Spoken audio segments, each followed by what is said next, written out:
আসসালামু আলাইকুম প্রিয় চাকরি প্রত্যাশী ভাই বোনেরা, আশা করছি আপনারা সবাই ভালো আছেন।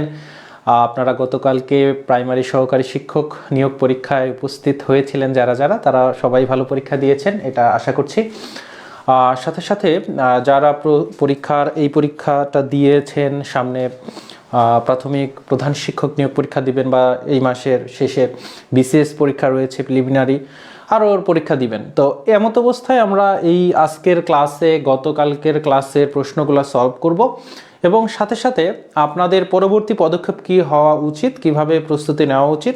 কারণ আপনারা দেখেছেন নিশ্চয়ই যে প্রাইমারি শিক্ষক সহকারী শিক্ষক নিয়োগ পরীক্ষায় অলমোস্ট প্রত্যেকটা প্রশ্ন বিগত বছরের প্রশ্ন থেকে এসেছে।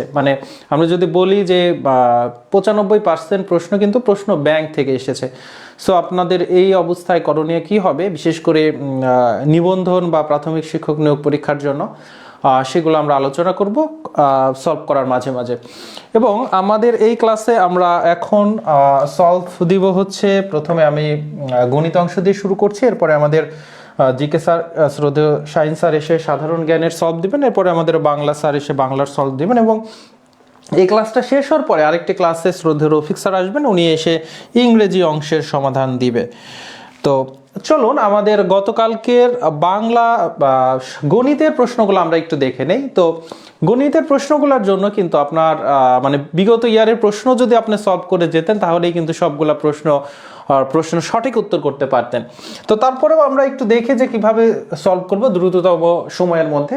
আপনারা যারা ক্লাসে যুক্ত হয়েছেন, ক্লাসটি সকলের উদ্দেশ্যে আপনারা শেয়ার করে দিবেন, ক্লাসটি শেয়ার করে দিব। এবং আপনাদেরকে আজকের ক্লাসে আমি যেটি শুরুতে বলতে চাই যে আপনাদের জন্য একটি প্রায় 2.5 থেকে 3 মাসের একটি কোর্স আমরা লঞ্চ করতে যাচ্ছি। আজকে অথবা কালকের মধ্যেই আপনারা পেজ থেকে অ্যানাউন্স পেয়ে যাবেন কিভাবে ক্লাসগুলো আমরা নিব, কি রুটিন মেনটেন করে ক্লাসগুলো নেওয়া হবে, সকল ধারণা আপনারা পেয়ে যাবেন ইনশাল্লাহ।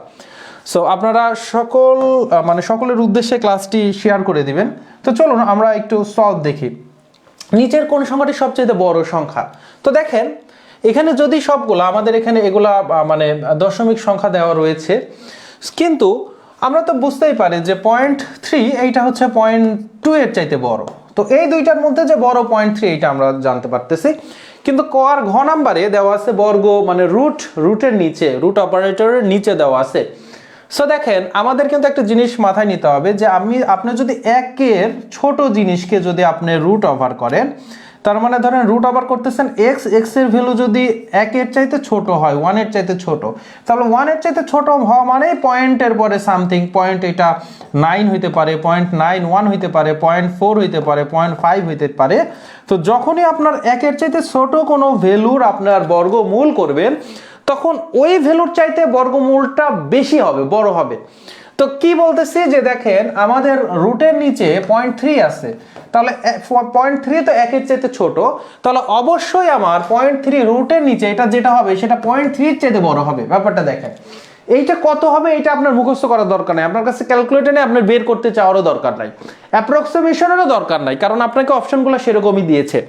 সো 0.2 এর যে আমাদের বর্গমূলের ভেতরে যে 0.2 আছে, এইটার ভ্যালু যেটাই হোক 0.2 এর চাইতে বড় হবে। এখন 0.3 আর 2 এই দুইটার মতো অবশ্যই 0.3টা বড় হবে। সো আমাদের এইটার ভ্যালু 0.3 চাইতে বড়, এই দুইটার মধ্যে 0.3 হচ্ছে বড়, তাহলে 0.3 চাইতে আবার 0.3 চাইতে বড় ভ্যালু হচ্ছে বেশি হবে। সো প্রথম এইটার উত্তর কিন্তু ক নাম্বারের বাইরে যাওয়ার কিন্তু সুযোগ নাই। এইভাবে আপনি চোখের দেখাতেই কিন্তু আপনি আনসারটা করে ফেলবেন। আর যদি আসে আপনারা এগুলো মুখস্থ করতে যাবেন না, রুটের নিচে 0.3 এটা দেখবেন যে 0.54 সামথিং এরকম আছে, রুটের নিচে 0.2 এটা দেখবেন 0.44 এরকম কিছু আছে, এগুলো মুখস্থ করতে যাবেন না। যেটা আপনার বেসিক যে জিনিস যে 1 এর চাইতে ছোট ভ্যালুগুলার আমার রুটের নিচে যদি থাকে তাহলে বর্গমূল হচ্ছে ওইটার চাইতে বেশি হবে। এবারে আসুন দ্বিতীয় যে প্রশ্নটা আমরা দেখি, বলতেছে f of x ইকুয়াল যদি একটা ফাংশন দেওয়া আছে, সো এই ফাংশনটা বলতেছে f of x ইকুয়াল যদি এই সমীকরণটা হয় তাহলে f of 0 কত, তার মানে x এর জায়গাতে 0 বসে যাবে। সো x এর উপরে 0 এর উপর কিউব -2 গুণন 0 প্লাস 10, 0 এর সাথে কোনো কিছু গুণ থাকা মানে 0ই হবে, তাহলে 10, তার মানে আনসার শুধু এই 10টা অবশিষ্ট থাকবে, আনসার হচ্ছে আমার 10, ঘ নাম্বার হচ্ছে আনসার। খুবই কিন্তু সহজ, ঠিক আছে, ঘ নাম্বারটা হচ্ছে আনসার। এবার দেখেন 1 এর থেকে একের থেকে আমাকে বিয়োগ করতে বলছে 0.0999, 0.0999 বিয়োগ করতে বলছে। তো এটা তো আপনারা যদি একের থেকে বিয়োগ করেন তাহলে তো অবশ্যই কি হবে, দেখেন 2 ঘর আগে এখানে যদি আপনারা এইটা যদি আপনারা চিন্তা করতে চান তাহলে কিন্তু একটা কাজ করে ফেলতে পারেন। কি কাজ করতে পারেন, এখানে 2টা শূন্য দিয়ে দেন আর 2 ঘর, তাহলে 9.99, তাহলে 100 থেকে যদি আপনারা 9 বিয়োগ করে দেন তাহলে 0.91 সামথিং থাকতেছে। 2 ঘর আগে যদি চাপাই দেন তাহলে আমাদের কি দশমিক কিন্তু এইদিকে চলে আসবে, মানে 100 থেকে বিয়োগ করলে কত 91 থাকতেছে, 2 ঘর আগে দশমিক দিলে 0.91 থাকতেছে।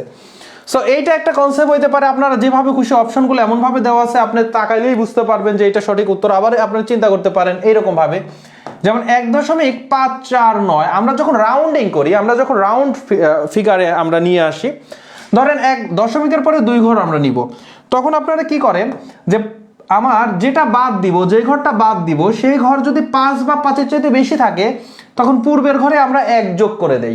সো আমি যদি 9কে বিয়োগ করতে চাই তাহলে 1.54 ছিল 1.55 হয়ে যাবে। তো ওই জায়গাতে আমি যদি এই যে পয়েন্টের পরে 1 ঘর রাখতে চাই, বাকিগুলো যদি আমি মানে কেটে ফেলে দেই, তার মানে রাউন্ডিং করতেছি, তাহলে যে ঘর থেকে রাউন্ডিং করতেছি ওই ঘরে দেখেন 5-এর চাইতে বড় কিছু আছে, তাহলে অবশ্যই প্রিভিয়াস ঘরে 1 যোগ হবে। তাহলে এইটাকে কিন্তু আমরা রাউন্ডিং করলে 0.09 ছিল, ওইটাকে আমি লিখবো হচ্ছে 0.1। তার মানে 1 থেকে যদি আপনি 0.1 যদি বিয়োগ করে দেন তাহলে থাকতেছে 0.9, তাহলে থাকতেছে কত 0.9।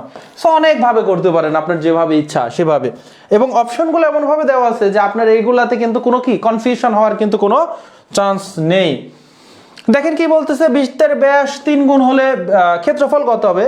একটা বৃত্তের ক্ষেত্রে যদি বৃত্তের ব্যাসার্ধ যদি r হয় তাহলে তার ক্ষেত্রফল হচ্ছে πr²। এখন বলতেছে ব্যাসটা 3 গুণ হবে। আমরা জানি ব্যাস হচ্ছে আমার ব্যাসার্ধের দ্বিগুণ, তার মানে ব্যাস হচ্ছে আমার 2r। এখন কথা হচ্ছে যে 2r এইটাকে যদি আমার কয় গুণ, 3 গুণ হয়, তাহলে আর কয় গুণ হবে, আরও কিন্তু আমার 3 গুণই হচ্ছে। যদি আপনাকে ব্যাসকে যদি ডাবল করে দেন তাহলে ব্যাসার্ধ ডাবল হয়ে গেছে, ব্যাসার্ধ কি হয়ে গেছে, ডাবল হয়ে গেছে। একটা এক্সাম্পল ধরেন আমার ব্যাস হচ্ছে 10, তাহলে ব্যাস যদি 10 হয় তাহলে ব্যাসার্ধ কত, ব্যাসার্ধ অর্ধেক 5। এখন ব্যাসকে আপনি দ্বিগুণ করে দিচ্ছেন, 2 দিয়ে গুণ করছেন, তার মানে 20। তাহলে এখন ব্যাসার্ধ কত, 20-এর অর্ধেক 10, তাহলে দেখেন এই দিকেও দ্বিগুণ হয়ে গেছে, ঠিক আছে। তার মানে আপনাকে ব্যাসকে দ্বিগুণ করলে ব্যাসার্ধ দ্বিগুণ হয়, আবার কি আপনি যদি 3 গুণ করেন 3 গুণ হয়। এখন ব্যাসার্ধের সাথে আমার এরিয়ার কি সম্পর্ক, বর্গের সম্পর্ক, স্কয়ার সম্পর্ক। তাহলে আপনার যদি 3 গুণ হচ্ছে তাহলে 3কে যদি স্কয়ার করেন তাহলে 9 গুণ বড় হয়ে যাবে, তাহলে কত যাচ্ছে, 9 গুণ বড় হয়ে যাচ্ছে। এবার যদি আসেন গসাগু নির্ণয় করতে হবে, গসাগু নির্ণয়, লসাগু আর গসাগুর ক্ষেত্রে কিন্তু সমীকরণের লসাগু গসাগু খুবই ইম্পর্টেন্ট। সমীকরণের লসাগু গসাগু কিন্তু খুবই ইম্পর্টেন্ট, ঠিক আছে। আমরা বিস্তারিত ব্যাখ্যায় যাচ্ছি না, যেদিন আমরা এই টপিক নিয়ে আলোচনা করবো সেদিন বা এগুলো আপনাদেরকে বিস্তারিত হচ্ছে আমরা ক্লাসে নিব। তো এইটাকে যেটা করবেন তার গুণনীয়কগুলোতে ভেঙে দিবেন। 4a² - 1, একে আপনি কি করতে পারেন, 2a² লিখতে পারেন, -1² লিখতে পারেন, কারণ 1 এর উপর স্কয়ার করলে 1ই হয়। এবার a - b এর সূত্র ফেললে 2a + 1 আর 2a - 1। তো আমরা দেখেন এই যে 4a² - 1 কে আমরা কি করলাম, উৎপাদকের গুণ আকারে লিখলাম। এবার আমরা যদি এই যে 2a² + a - 1 এইটাকে যদি আমরা কি করতে যাই, আমরা গুণনীয়কের গুণফল আকারে বা উৎপাদকে যদি আমরা বিভাজন করি তাহলে আমরা কিভাবে করতে পারি। এখানে 2a² প্লাস a আছে, 2a আর -a যদি আমরা নেই, আমরা মিডল টার্ম করার সুবিধার্থে, তাহলে আমরা কি করলাম দেখেন, এখানে 2a - a, দুইটা a থেকে একটা a বিয়োগ করলে তো এই থাকে, তো a ছিল, একে আমরা 2a - a আকারে লিখছি। এবার দেখেন 2a² আর 2a, তাহলে এখান থেকে 2a কমন নিতে পারি, তাহলে a², এখানে a থাকতেছে +1, যদি -a যদি কমন নেয় তাহলে a + 1, তাহলে কি হচ্ছে 2a - 1 আর a + 1। এইটাকেও আমরা উৎপাদকে বিশ্লেষণ করলাম।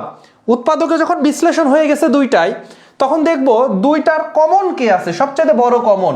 এখানেও 2a - 1 আছে, এখানেও 2a - 1 আছে, আর এখানে 2a + 1 এখানে নাই, a + 1 এখানে নাই, তাহলে এই দুইটা বাদ। কমন আছে কি 2a - 1, তাহলে 2a - 1 হচ্ছে আমার কি গসাগু গ্রেটেস্ট কমন ডিভিজর, তার মানে সবচেয়ে বড় কমন সাধারণ দুইটাতেই আছে, সবচেয়ে বড় কোন সংখ্যাটা বা কোন আমাদের উৎপাদকটা দুইটাতেই আছে 2a-1, এটা হচ্ছে আমার গসাগু। এবার আসেন কোন ত্রিভুজের তিনটি বাহুকে, এইটা আমি গত ক্লাসে যে আপনাদের ধারাবাহিকভাবে নিচ্ছিলাম সেখানে কিন্তু হুবহু ওখান থেকে কিন্তু চলে আসছে। কোন ত্রিভুজের বাইরের দিক দিয়ে যদি আমরা বর্ধিত করি তাহলে কত কোণ উৎপন্ন হবে? আমরা জানি যে এই ত্রিভুজ কত, ত্রিভুজে কয়টা বাহু? তিনটা বাহু, তিনটা কৌণিক বিন্দু আছে, প্রত্যেকটা কৌণিক বিন্দুতে 180 ডিগ্রি করে কোণ উৎপন্ন হয়, তার মানে 3 গুণন 180টা কোণ উৎপন্ন হয়েছে। আর এই যে ভিতরের অন্তস্থ কোণ হচ্ছে কত? 180, কারণ ত্রিভুজের তিন কোণের সমষ্টি 180 ডিগ্রি।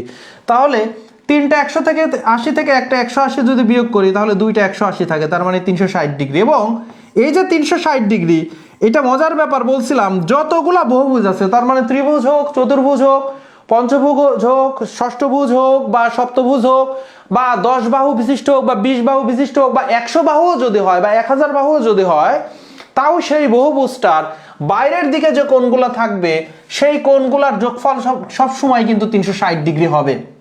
তার মানে প্রশ্নে যদি একটা ত্রিভুজ না থেকে এখানে যদি চতুর্ভুজ যদি থাকতো তাও কিন্তু বহিস্থ কোণগুলোর সমষ্টি কিন্তু 360 ডিগ্রি হইতো। যদি চতুর্ভুজ না থেকে যদি পঞ্চভুজ থাকতো তাও 360 ডিগ্রি হইতো। যদি এমন কোনো বহুভুজ হইতো যার বাহুর সংখ্যা 20টা বা 2000টা, তাও কিন্তু আমার কত হইতো? 360ই হইতো। ঠিক আছে, সো এইটা কিন্তু মাথায় রাখবেন। এটা কিন্তু গত ক্লাসে আপনাদেরকে অনেক ইন টোটাল আমি দেখিয়েছি কিভাবে হয়েছে, আজকেও শর্টে দেখানোর চেষ্টা করলাম। এবার বলতেছে যে এই যে একটা ভগ্নাংশ সমীকরণটাকে ভগ্নাংশ মানে লব হর আকারে দেওয়া আছে। সো এই সমীকরণটাকে যদি এই সমীকরণটা পরেরটা দিয়ে ভাগ করা যায়, আমরা জানি ভাগের সময় কি হয়, আমরা জানি ভাগের সময় গুণ হইলে উল্টে যাবে, তার মানে নিচে যে ছিল একে উপরে দিয়ে দিব cd³ আর উপরে যে ছিল তাকে নিচে দিয়ে দিলাম। এবার জাস্ট কাটাকাটি করে দেই, এখানে c আছে, এখানে c² আছে, কাটলে একটা c থাকবে, এখানে d আছে, এই d² কে কাটলে d³ কে কাটলে d² থাকবে, a² আছে, a³ কে কাটলে আরেকটা অবশিষ্ট থাকবে, b² দিয়ে b³ কে কাটলে একটা b অবশিষ্ট থাকবে, তারপর উপরে থাকলো bd², নিচে আছে ca। তাহলে ঘ নাম্বারটা হচ্ছে আনসার। খুবই সিম্পল কিন্তু, ঠিক আছে, খুবই সিম্পল হচ্ছে এইটা।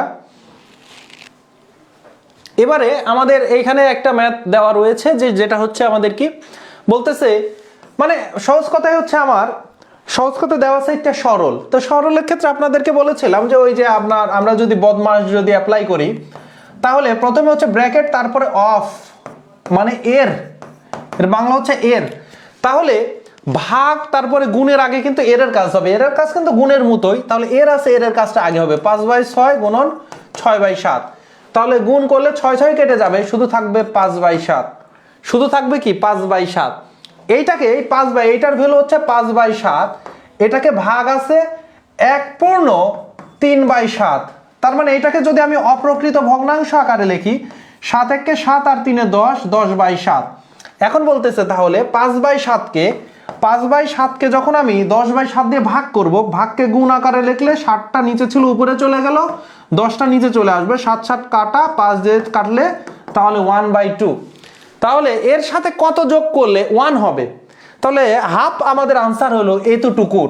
তাহলে হাফের সাথে আরো যদি হাফ যোগ করি তাহলে কিন্তু 1 হয়। তাহলে গ নাম্বার হচ্ছে আমার কত আনসার? গ নাম্বার হচ্ছে কি? গ নাম্বার হচ্ছে আমার আনসার।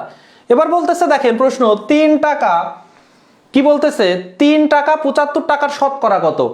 3 টাকা 75 টাকার যার সাথে র রয়েছে এইটা থাকবে নিচে, মানে যত টাকার, আর যেই টাকাটা এটা হচ্ছে আমার উপরে, গুণন 100% করলেই হয়ে যাবে। 25 দিয়ে কাটলে 3 × 25 = 75, 25 দিয়ে কাটলে 4 × 25 = 100, 3 দিয়ে কাটলে 3 × 10 = 30, তার মানে 40%। ক নাম্বার হচ্ছে আনসার। ঠিক আছে, এবার যদি আসে দেখেন একটি স্কুলের 70% ছাত্র ফুটবল খেলে, 75% ছাত্র কি বলতেছে, 75% ছাত্র হচ্ছে আমার হকি খেলে, 80% ছাত্র হচ্ছে ক্রিকেট খেলে, ওই স্কুলে শতকরা কতজন ছাত্র 3টি খেলাই খেলে? প্রশ্নে কিন্তু উল্লেখ নাই যে এতজন ছাত্র কোনোটাই খেলে না, এই কথাটা উল্লেখ নাই। তার মানে সবাই কোনো না কোনো খেলা খেলে, মানে ওরা একটু ভালো ছাত্র। ঠিক আছে, মানে গ্রামের স্কুলের ওরা খেলাধুলা পারে। এখন পার্সেন্টেজের কথা যেহেতু বলতেছে, আমরা সবসময় মোট ছাত্র ধরে নিব কত, 100 জন। এখন আমরা দুইজন করে আমরা চিন্তা করে দেখেন, স্কুলের ফুটবল খেলে 70 জন, হকি খেলে 75 জন, যদি যোগ করে দেন তাহলে 70 আর 75 কত হয়? 70 আর 75 যোগ করলে কিন্তু 145 হয়ে যাচ্ছে। তো মোট তো ছাত্র আমার কি 100 জন, তাহলে 100 যে 45 হইলো, এর কারণ হচ্ছে 45 জন স্টুডেন্ট আছে যারা হচ্ছে আমার ফুটবলও খেলে, যারা হচ্ছে আমার হকিও খেলে। আবার দেখেন, হকি আর যদি আমি ক্রিকেটের খেলা চিন্তা করি, তাহলে হকি খেলে 75 জন আর ক্রিকেট খেলে 80 জন, তাহলে 75 আর 80 কিন্তু 100 কত, 55 জন। সো মোট ছাত্র হচ্ছে আমার 100 জন, তাহলে হকি আর ক্রিকেটার এই খেলোয়াড়দের যোগ করলে 155 কেন হচ্ছে? কারণ অবশ্যই ওখান থেকে 100 বিয়োগ করলে 55 জন খেলোয়াড় আছে, যেই 55 জন হকিও খেলে, যেই 55 জন ক্রিকেটও খেলে, এই জন্য আমার সেটা 100 চাইতে বেশি হয়ে যাচ্ছে। আবার যদি আমি ফুটবল আর ক্রিকেটের কথা বলি, ক্রিকেট খেলে 80%, ফুটবল খেলে হচ্ছে আমার 70%, তাহলে 80 আর 70 যোগ করলে 150। তাহলে ক্রিকেটার আর ফুটবলের যে খেলোয়াড়, তাদের ক্রিকেট আর ফুটবলের খেলোয়াড়ের সংখ্যা হচ্ছে 150 জন, কিন্তু আমার তো স্কুলের আছেই 100 জন, তাহলে এই যে যোগ করে 150 বেড়ে গেল কেন? কারণ এই 50 জন হচ্ছে আমার, এই 50 জন হচ্ছে ফুটবল ও ক্রিকেট দুইটাই খেলা খেলে। তার মানে ফুটবল আর ক্রিকেট খেলে 50 জন, ফুটবল আর হকি খেলে 45 জন, হকি আর ক্রিকেট খেলে 55 জন, মানে দুইটা করে খেলা খেলে। এবার যদি আমরা সব যোগ করি, আমরা যদি 70 জন, 75 জন, তারপরে হচ্ছে এই যে আমাদের কি 80 জন হচ্ছে একটা করে খেলা খেলতেছে, এদের মধ্যেই কিন্তু আছে এই 45 জন। আমরা যদি বিয়োগ করতে হবে 45 বিয়োগ তারপরে 50 বিয়োগ 55, তাহলে দেখেন 70 থেকে 45 যদি বিয়োগ করেন তাহলে থাকতেছে 25, 75 থেকে যদি 50 বিয়োগ করেন 25, আর 80 থেকে 55 বিয়োগ করলেও 25, তার মানে 75 জন হচ্ছে আমার আছে, 75 জন রয়েছে যারা হচ্ছে আমাদের কি হচ্ছে এই কাজগুলাতে, মানে যে কোনো না কোনো খেলা খেলে, মানে একটা অথবা দুইটা খেলা খেলে। তাহলে এই 75, 100 থেকে এখন যদি আপনি 75 বিয়োগ করেন, তাহলে এই সংখ্যাটা আছে, এরা হচ্ছে আমার তিনটা খেলাই খেলে, এই 25টা হচ্ছে তিনটা খেলাই খেলে। ঠিক আছে, এই ম্যাথে এই কাজটা করতে পারেন, অনেকে শর্টকাট ইউজ করতে পারেন, সেটা হচ্ছে সবগুলা হচ্ছে আপনার কি 200 থেকে সবগুলা বিয়োগ করে দিবেন, 200 থেকে 70 বিয়োগ করবেন, 75 বিয়োগ করবেন, আর হচ্ছে 80 বিয়োগ করবেন। তো শর্টকাটটা কিভাবে হলো এইটা আমরা এই যখন ভিন্নচিত্র পড়াবো তখন আপনাদেরকে ডিটেলস পড়াবো। ঠিক আছে, ওকে। এবার দেখেন প্রশ্ন করতেছে, এই প্রশ্নটা দেখেন যে পিতা ও পুত্রের বয়সের সমষ্টি কত বছর? বয়সের সমষ্টি হচ্ছে 70 বছর। 7 বছর পূর্বে তাদের বয়সের অনুপাত দেওয়া আছে, বর্তমানের কিন্তু অনুপাত দেওয়া নাই। কয় বছর পূর্বের অনুপাত দেওয়া আছে? 7 বছর পূর্বে। এখন বর্তমানের যোগফল দেওয়া আছে, বর্তমানে বাপ আর ছেলের বয়সের যোগফল 70 বছর। আজ থেকে ধরেন আজকের দিনে দুইজনের বাপ আর ছেলের বয়স 70 বছর। 7 বছর পূর্বে বাপের বয়স 7 বছর কম ছিল, ছেলের বয়সও 7 বছর কম ছিল, তাহলে 70 থেকে 7 তার মানে 14 বিয়োগ করলে হয় 56। এই 56 বছর বয়স, এটা কিন্তু 7 বছর পূর্বে বাপ আর ছেলের বয়সের যোগফল ছিল। বুঝতে পারছেন কিনা? বর্তমানে দুইজনের যোগফল 70 বছর। 7 বছর পূর্বে যদি তাদের যোগফল বের করতে যাই, তাহলে 7 বছর পূর্বে তার বাপের বয়স 7 বছর কম ছিল, ছেলের বয়স 7 বছর কম ছিল, তার মানে 7 আর 7 যদি আমি বিয়োগ করে দিই 14, যদি 70 থেকে 56 বছর হচ্ছে 7 বছর পূর্বে তাদের যোগফল ছিল। এখন 7 বছর পূর্বে বাপের বয়স 6 ভাগ হইলে ছেলের বয়স হচ্ছে 1 ভাগ। ব্যাপারটা বুঝেন, বাপের বয়স যদি 6 ভাগ হয়, ছেলের বয়স হচ্ছে 1 ভাগ, তাহলে মোট কয় ভাগ? মোট হচ্ছে 7 ভাগ। এই 7 ভাগ দিয়ে যদি আমি 56 সমষ্টিকে ভাগ করি, তাহলে 7 8 56, প্রতি ভাগে 8 বছর করে পড়তেছে। তাহলে বাপের বয়স 7 বছর আগে 6 7 6 8 48 বছর ছিল বাপের বয়স, ছেলের বয়স ছিল 8 বছর। এটা কিন্তু 7 বছর আগের ঘটনা করতেছে, কারণ আমরা 7 বছর আগের অনুপাত দেওয়া আছে। তাহলে 7 বছর পূর্বে বাবার বয়স ছিল আমার 48, তাহলে বর্তমানে 7 বছর যোগ করে দেয় 48 সাথে 55 বছর এখন বয়স, আর 7 বছর পূর্বে ছেলের বয়স ছিল 8 বছর, তাহলে এখন হচ্ছে তার বয়স 15 বছর। প্রশ্নে আবার আরো পেজ দিয়েছে 5 বছর পর তাদের বয়সের অনুপাত। 5 বছর পরে তাহলে তাদের বয়স, বাবার বয়স 60 বছর আর ছেলের বয়স হচ্ছে 20 বছর। এখন ওদের অনুপাত, তাহলে আমরা জানি 60কে 20 দিয়ে ভাগ করলে 3 হয়, তার মানে 3:1। এইটা হচ্ছে আমাদের উত্তর। প্রশ্নটা জটিল না, একটু কিন্তু মানে লেজ লাগানো, মানে একটু প্যাচ দেওয়া আছে এই, ঠিক আছে। এবার দেখেন এই জাতীয় ম্যাথের ক্ষেত্রে আমি সব সময় যেটা আমি বলে থাকি সেটা হচ্ছে যে আপনি একটার ক্ষেত্রে বের করবেন, একটার ক্রয় মূল্য, একটার বিক্রয় মূল্য। এখন ক্রয় মূল্য তো দুই জায়গা থেকে সে কিনছে, একবার কিনছে হচ্ছে 10টি হচ্ছে 1 টাকায়, তাহলে একটার দাম ছিল 1/10, আবার সে কিনছে মানে দুই দোকান থেকে কিনছে, কেনার সময় সে 15টা কিনছিল 1 টাকায়, সুতরাং একটার দাম পড়ছিল 1/15। আর বিক্রি করার সময় সে বিক্রি করছে 12টা হচ্ছে 1 টাকায়, সুতরাং একটার দাম 1/12। এখন কেনার সময়ে তো সে দুইটা দোকান থেকে কিনছে, বিক্রি করতেছে সে সবগুলো এক দামে, মানে একটু বদমাশ দোকানদার, ঠিক আছে। যদি জিনিস এক হয় তাহলে সে বদমাশ না, সে কিনতে ঠকেছে, কিন্তু যদি জিনিসেরও কম বেশ হয় একই দাম বিক্রি করা তার উচিত হয়নি। তো ওইদিকে যাচ্ছি না আমাদের। তাহলে সে কেনার সময়ে ক্রয় করছে 1/10 টাকা, আবার হচ্ছে 1/15 টাকা। তাহলে যেহেতু সে গড়ে একটা দামে বিক্রি করছে, তাহলে গড় ক্রয় মূল্য আমাকে বের করতে হবে। 1/10 আর যদি 1/15 যদি আপনি যোগ করেন, সো 10 আর 15 লসাগু 30, তাহলে 3 + 1, তাহলে 3 × 10 = 30, সরি 15 × 2 = 30, তার মানে 5/30 কাটলে 6, তার মানে 1/6। এটা কিন্তু দুইটার দাম পড়ছে, একটা কিনছিল 1/10, একটা কিনছে 1/15-তে, তাহলে দুইটার দাম যদি 1/6 হয়, তাহলে এই 1/6কে আবার যদি 2 দিয়ে ভাগ করি, তার মানে 1/12 আসতেছে, তার মানে গড় ক্রয় মূল্য 1/12, আবার সে বিক্রিও করতেছে 1/12-তে, তার মানে তার কেনা দাম তার বিক্রি করা দাম সমান। সো লাভ বা ক্ষতি কোনোটাই হবে না, গ নাম্বার হচ্ছে আনসার। তার কোনো লাভ নাই, তার কোনো ক্ষতি নাই, তার কোনো লাভ নাই, তার কোনো ক্ষতি নাই, ওর লাভ লস নাই, ওর জীবনটাই লস, ঠিক আছে। 0.004 স্কোয়ার আছে, তার মানে আর একটা 0.004। এ জাতীয় ম্যাথের ক্ষেত্রে আপনাদেরকে বলছিলাম এই চোখ বন্ধ করে সবকিছু বাদ দিয়ে খালি পূর্ণগুলা যোগ করবেন, 4 গুণ করবেন, 4 16 হয়। এবার দুইটা মিলে দশমিক গুণ করবেন, এটার দশমিকের পরে কয় ঘর আছে? 4 ঘর। এটা দশমিকের পরে কয় ঘর আছে? 4 ঘর। 4 8 ঘর, ঠিক আছে। তাহলে আপনি এখন 1 ঘর, 2 ঘর, 3 ঘর, 4 ঘর, 5 ঘর, 6 ঘর, 7 ঘর, 8 ঘর, তার আগে একটা দশমিক দিয়ে দেন। তাহলে দশমিকের পরে কয়টা শূন্য পড়তেছে? কি হইলো? 4 4 16, 1 2 3 4 5 6 7 8, তাহলে আপনার কয়টা থাকতে হবে? 8টা থাকতে হবে, ঠিক আছে। ওরে দেখছেন আমরা আসলে প্রশ্ন উল্টা ভুল করছি। কয় ঘর? দশমিকের পরে 0.004, 0.004। এবার 4 আর 4 গুণ করলে কত? 4 4 হচ্ছে আমার কত? 16। দশমিকের পর কয় ঘর? 3 ঘর। দশমিকের পর কয় ঘর? 3 ঘর। তাহলে দশমিকের পরে কয় ঘর? মোট 3 আর 3 6 ঘর থাকতে হবে, 6 ঘর। তাহলে 1 2 3 4 5 6, একটা পয়েন্ট বসাই দিলেন। তার মানে 16-র আগে কয়টা শূন্য? 4টা শূন্য আছে। তার মানে ঘ নাম্বার হচ্ছে আপনার আনসার। এইভাবে হবে এইগুলার গুণ, ঠিক আছে। এবার দেখেন এটা তো একদমই, যখন বৃহত্তম সংখ্যার কথা বলবে, বৃহত্তম ক্ষুদ্রতম যোগফল বলছে, বৃহত্তম বললে বাম দিকে সবচাইতে বড়গুলো, আগে 4, তারপর 3, তারপর 2 1 0। আর ক্ষুদ্রতম যদি বলেন তাহলে 0 কিন্তু আমার সার্থক অঙ্ক না। সো 0কে তো অঙ্কের শুরুতে দিলে আমাদের নতুন কোনো অঙ্ক তৈরি হচ্ছে না। সো সবচাইতে সার্থক সবচাইতে ছোটটা দিবেন, তার মানে 1 আমার সবার সামনে ক্ষুদ্রতম যখন।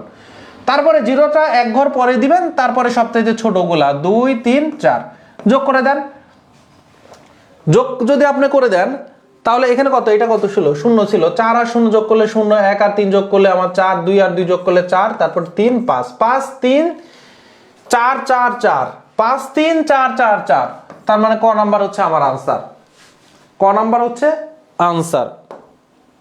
এবার যদি দেখেন এই যে এ জাতীয় প্রশ্নের ক্ষেত্রে আমি আপনাদেরকে কি বলেছিলাম যে একটি বর্গাকার জমির দৈর্ঘ্য 20% বাড়ালে যতই বাড়ুক না কেন, ওইটা ফ্যাক্ট না, ক্ষেত্রফল কতটুকু বৃদ্ধি পাবে? অপশনে দেখতেছেন শতকরা আছে। তাহলে অপশনে যেহেতু শতকরা আছে, আমার সব সময় আদি ক্ষেত্রফল বা বর্তমান ক্ষেত্রফল সবসময় 100 হয় এরকম মান আমরা ধরে নিব। আমরা জানি বর্গক্ষেত্রের ক্ষেত্রফল হচ্ছে a স্কয়ার, তার মানে বাহুর দৈর্ঘ্য যাই হোক তাকে 2 বার গুণ করলেই আমাদের কি ক্ষেত্রফল পাওয়া যায়। সো ক্ষেত্রফল যদি আমি বর্গক্ষেত্রে যদি ক্ষেত্রফল 100 করতে চাই তাহলে অবশ্যই এর ভ্যালু 10 হইতে হবে, কারণ আমরা জানি 10 গুণন 10 এটা হয় হচ্ছে 100। এটা একটা সুবিধা আছে, সুবিধাটা আপনি এখন ম্যাথ করলে বুঝতে পারবেন।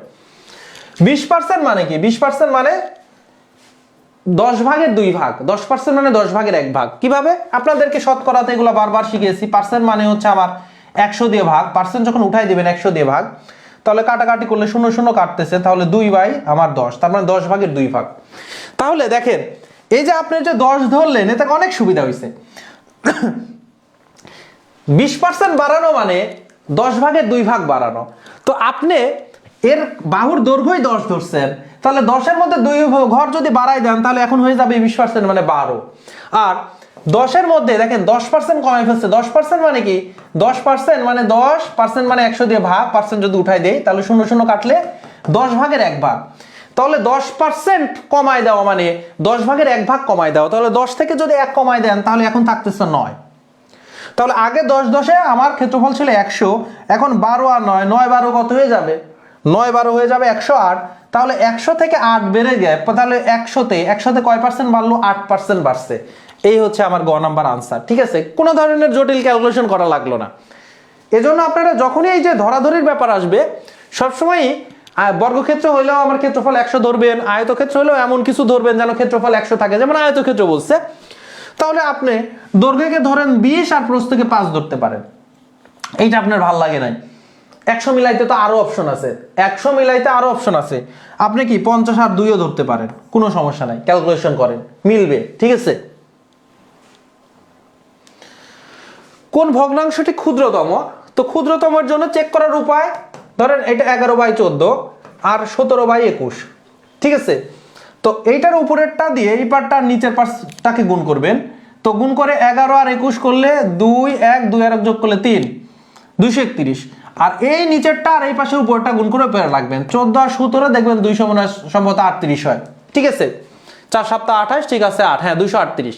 তাহলে কোন ভগ্নাংশটি ছোট? ছোট কি? 231 আর 238 এর মধ্যে কে ছোট? এ ছোট। তাহলে এই পাশেরটা ছোট, 11 আর 14, 11 আর 14। এখন যদি এই 5 আর 6 এর সাথেও চেক করতে পারেন, 11 আর 14 আর 5 আর 6 এর মধ্যে চেক করবেন কোনটার সাথে। তাহলে 6 11 66 আর 5 14 কত হয়? 5 14 70।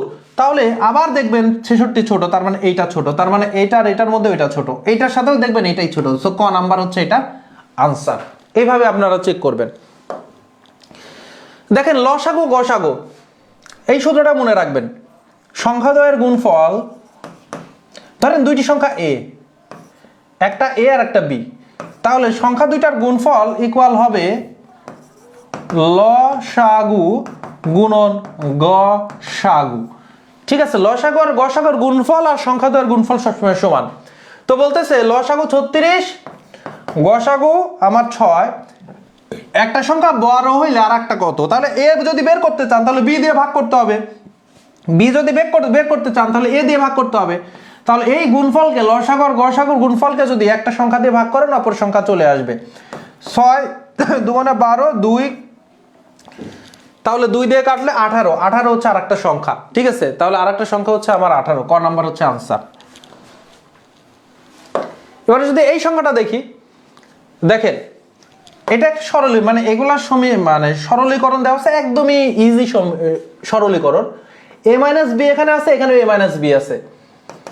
তাহলে a - b যদি আপনি কমন নিতে চান তাহলে এখান থেকে a - b আছে, a - b যদি কমন নেন তাহলে 1 থাকতেছে, তাহলে 1 আর এখানে কি আছে? b আছে, 1 + b আর নিচে a - b। So a - b কাটা, তাহলে 1 + b হচ্ছে আনসার, ক নাম্বারে 1 + b। ঠিক আছে, এবার দেখেন অ্যারেঞ্জ, এটা হচ্ছে বিন্যাস থেকে দিয়েছে, বিন্যাস ও সমাবেশ অধ্যায় যেটা। তো এটা অনেকের কাছে কঠিন মনে হইতে পারে, এটা এ অধ্যায় শিখতে হবে। এ আছে কয়টি? এ 2টি। আর আছে কয়টি? আর আছে কয়টি? আরও হচ্ছে আমার 2টি। আর একটা এন আছে, একটা জি আছে, একটা ই আছে। এবার দেখেন মোট কয়টা আছে? 1 2 1 2 3 4 5 6 7। তাহলে মোট সমাবেশ হবে, উপরে হবে 7টা আছে 7 ফ্যাক্টোরিয়াল, আর 2টা আছে যেমন 2 ফ্যাক্টোরিয়াল দিয়ে ভাগ। এরকম যদি আরো যে কয়টা থাকবে সে কয়টা দিয়ে আপনার ভাগ করতে হবে। সো 7 ফ্যাক্টোরিয়াল মানে কত? 7 গুণন 6 গুণন 5 গুণন 4 গুণন 3 গুণন 2 গুণন 1, আর 2 ফ্যাক্টোরিয়াল মানে 2 গুণন 1, 2 ফ্যাক্টোরিয়াল মানে 2 গুণন 1, তাহলে এটা কেটে যাচ্ছে 2 দিয়ে যদি আপনারা 6কে কাটেন তাহলে 3 হয়। এবার দেখেন 3 4 12, 5 12 60, 3 7 180 আর 7 180, তার মানে কত হবে? তার মানে 180 গুণন 7, 7 8 56, 6 7 1 6, 7 5 12, 1260 হচ্ছে আপনার এখানে 1260। এখন এইটা হচ্ছে আপনি মোট এতভাবে সাজাইতে পারতেন, কিন্তু প্রশ্ন বলছে এমনভাবে সাজানো যায়, কত প্রকারে সাজানো যায় যাতে দুইটি পাশাপাশি থাকবে না। দুইটি কি ছিল? যাতে দুইটি, প্রশ্নে ছিল যাতে দুইটি আর পাশাপাশি থাকবে না, ঠিক আছে? তাহলে দুইটি আর যদি পাশাপাশি না থাকে তার মানে দুইটাকে আপনি একটা ধরে নেন, তাহলে একটা যদি ধরে নেন তাহলে আপনার মোট 7টার জায়গায় 6টা হয়ে যাবে, 6 ফ্যাক্টোরিয়াল মাইনাস 2 ভাগ 2 ফ্যাক্টোরিয়াল।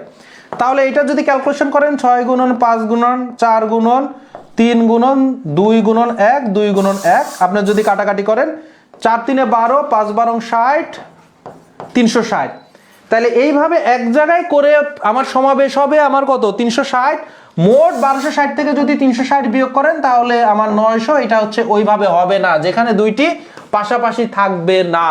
সো 900 হচ্ছে আমার আনসার, গ নাম্বার।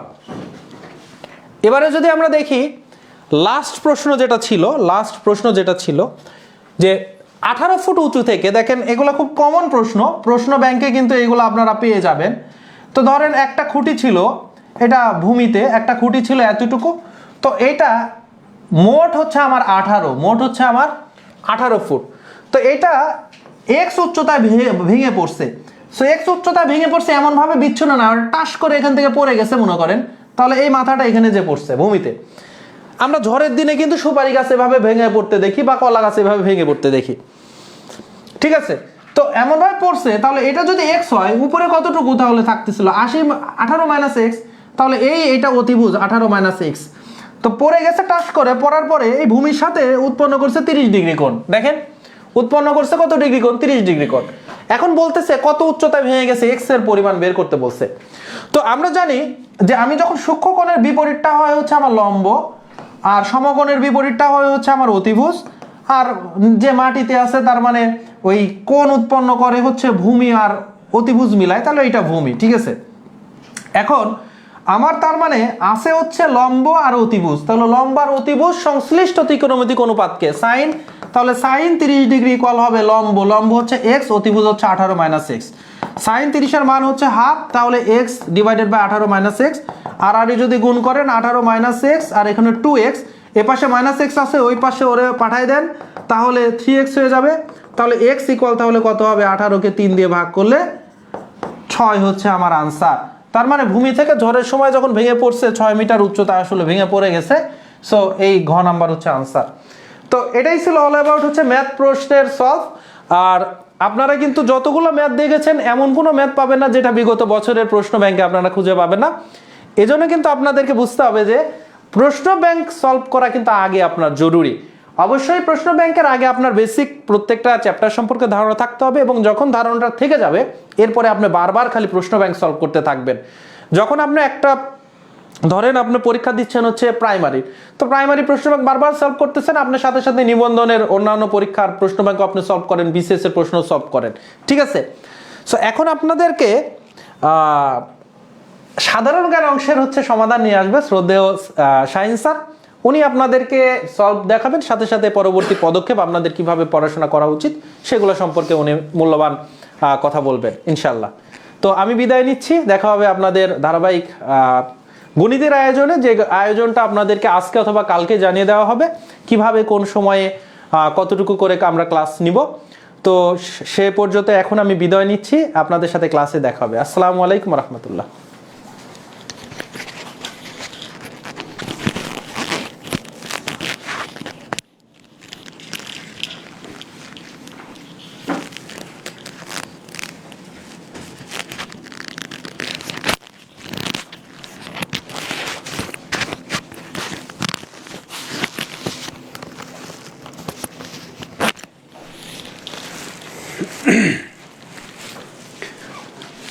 আসসালামু আলাইকুম সুপ্রিয় শিক্ষার্থীবৃন্দ, আশা করি আপনারা সকলে ভালো আছেন। আপনারা ইতিমধ্যেই যে গতকাল প্রাইমারির পরীক্ষা হয়ে গেল সেটার ম্যাথ সলভ দেখেছেন। আমি স্যারের ম্যাথ সলভ দেখছিলাম এবং ভাবছিলাম একটা মানুষ কিভাবে এত সাবলীলভাবে সব অঙ্ক পারে। হ্যাঁ, এবং মনে হচ্ছিল যে যখন আমি চাকরির পরীক্ষা দিতাম তখন যদি সাইমুল স্যারের মাথাটা আমি কেটে নিয়ে চলে যাইতাম তাহলে হয়তো আমি সব ম্যাথ পারতাম। হ্যাঁ, তো সেটাই আমার মনে হচ্ছে। আপনাদের এরকম কোনো অনুভূতি হলো কি না সেটা জানাবেন একটু কমেন্ট করে। হ্যাঁ, যে পরীক্ষার হলে যদি সামিউল স্যারের মাথাটা আমার মাথায় লাগাই দেওয়া যায়, তখন যদিও ডিভাইস ইউজ করে অনেকেই পরীক্ষা দিয়েছে। হ্যাঁ, এই যে মাথা লাগানোর যে ব্যাপারটা সেটা কিন্তু এখন ডিভাইসে সে কাজটা করে দিচ্ছে, যেটা আমাদের জন্য যারা প্রকৃত মেধাবী তাদের জন্য যেমন একটা মানে প্যাথেটিক ব্যাপার, তার চেয়েও অনেক বেশি ভয়াবহ ব্যাপার হচ্ছে আমাদের দেশের শিক্ষা ব্যবস্থার উপরে এর প্রভাব পড়ছে। কারণ এই মাথা কেটে নিয়ে লাগানোর কারণে ধরেন যে আমি ম্যাথ পারি না, সাইমুল স্যারের মাথা কেটে আমি ম্যাথটা সলভ করে ফেললাম। এখানে মাথা কাটা বলতে আমি ডিভাইস বোঝাচ্ছি। তো এটা করার ফলে যেটা হচ্ছে যে আমি আসলে ওই চাকরির জন্য, ওই পদের জন্য যোগ্য নই, একেবারেই যোগ্য নই। কিন্তু এই ডিভাইস বা ওই কাটা মাথা লাগানোর কারণে আমি এই চাকরিটা পেয়ে যাচ্ছি। সো এটা ইন লং রান কি হচ্ছে, আমাদের দেশের শিক্ষা ব্যবস্থা ধ্বংসের মুখে ঠেলে দিচ্ছি আমরা। এবং আমরা ব্যক্তিগতভাবে আসলে সচেতন না, আমরা শুধু সরকারের দোষ দিই। সরকারের শুধু একার দোষ না, আমরা নিজেরাও এর জন্য দায়ী। অন্যদিকে আমরা কি যারা মেধাবী, যারা এই চাকরিটা পেত, প্রকৃত হকদার, তারা কিন্তু বঞ্চিত হচ্ছে। সো ইসলামে আমি সংক্ষেপে একটা কথা বলি যে আল্লাহ আপনাকে হয়তো অনেক অপরাধ পাপ ক্ষমা করে দিবেন, কিন্তু দুইটা পাপ কখনোই ক্ষমা করবেন না। একটা হচ্ছে শিরক, আর একটা হচ্ছে অন্যের হক নষ্ট করা। শিরক যেটা আল্লাহর সঙ্গে আপনি অন্যকে শরিক করেছেন, আর একটা হচ্ছে অন্যের হক, যেটা অন্যের পাওয়ার কথা ছিল সেটা আপনি আত্মসাৎ করেছেন। এটা আল্লাহ আপনাকে কখনোই ক্ষমা করবেন না। সো এই কাজ কেউ করবেন না। তাহলে কি করতে হবে? ভালো করে প্রিপারেশন নিতে হবে যে প্রশ্ন যতই ফাঁস হোক, ডিভাইস যতই ইউজ করুক, আপনাকে যেন সরানো না যায়।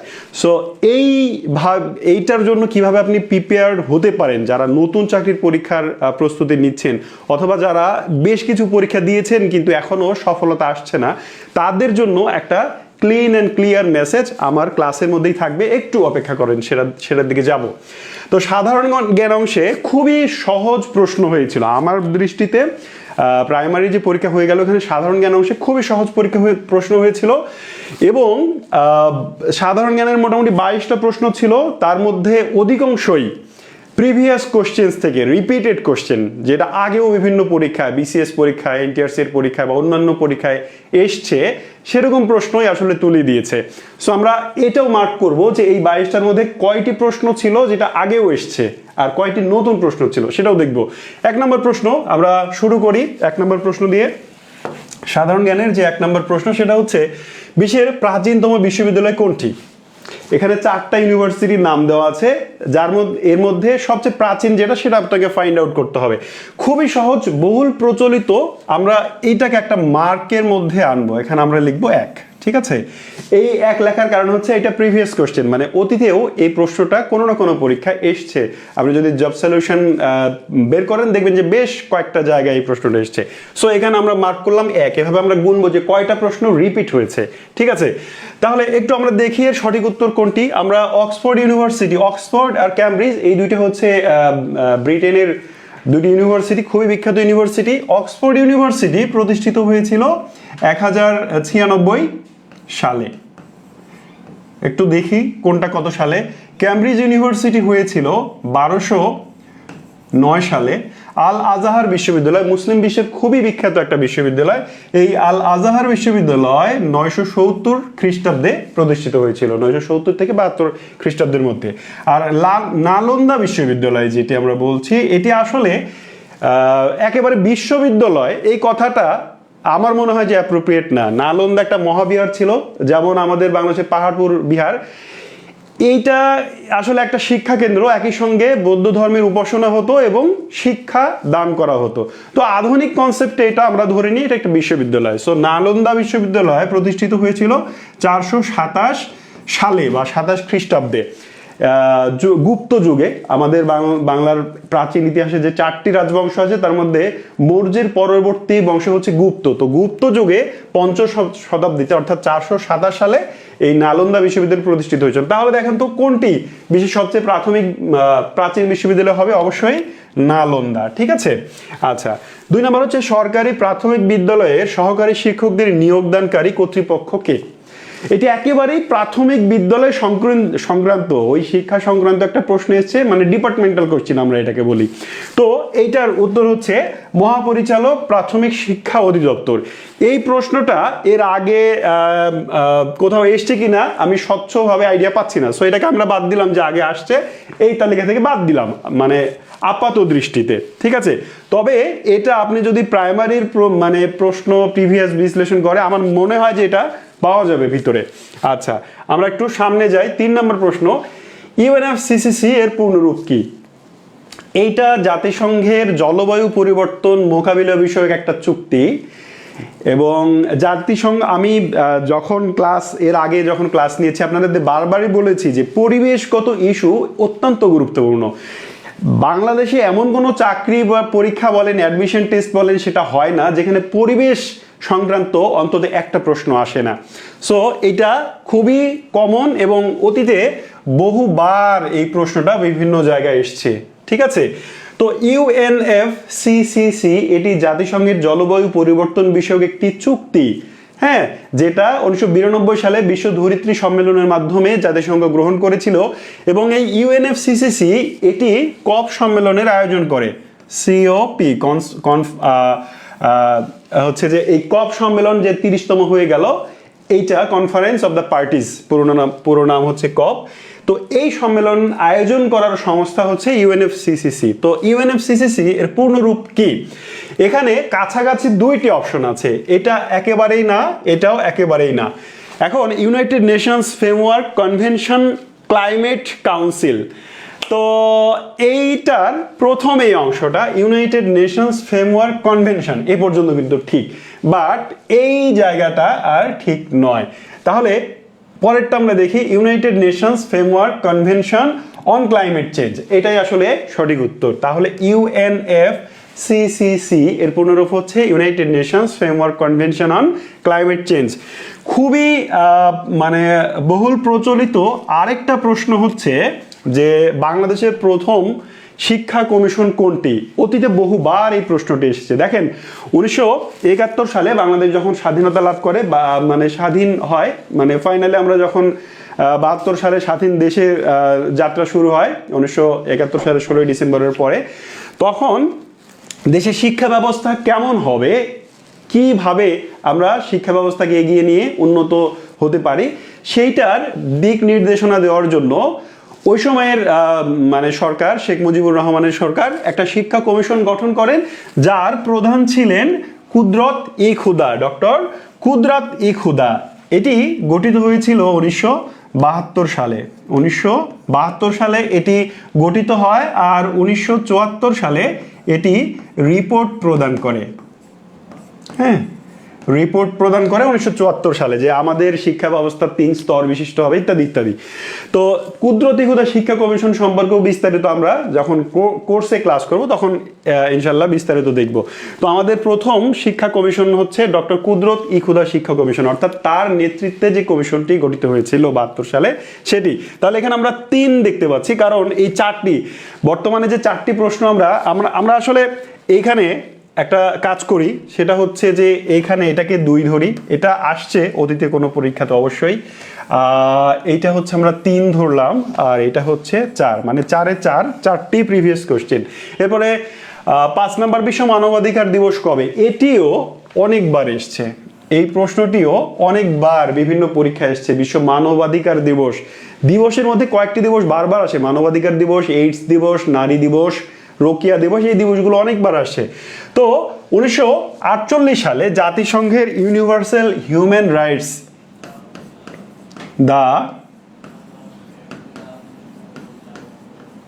ইউনিভার্সাল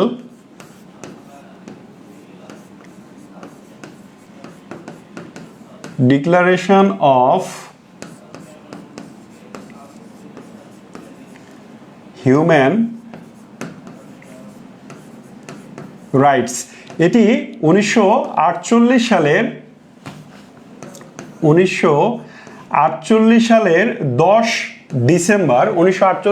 10 ডিসেম্বর জাতিসংঘ এই যে the declaration of universal human rights বা সার্বজনীন মানবাধিকারের ঘোষণা প্রদান করেছিল 1948 সালের 10 ডিসেম্বর। এই জন্যেই এই 10 ডিসেম্বরকে বিশ্ব মানবাধিকার দিবস হিসেবে পালন করা হয়।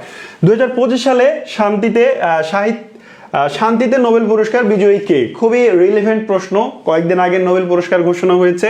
সো এই নোবেল পুরস্কার শান্তিতে পেয়েছেন বর্তমান ভেনেজুয়েলা নিয়ে যে অশান্তি চলছে, ডোনাল্ড ট্রাম্প ভেনেজুয়েলার প্রেসিডেন্ট নিকোলাস মাদুরোকে তুলে নিয়ে গেল।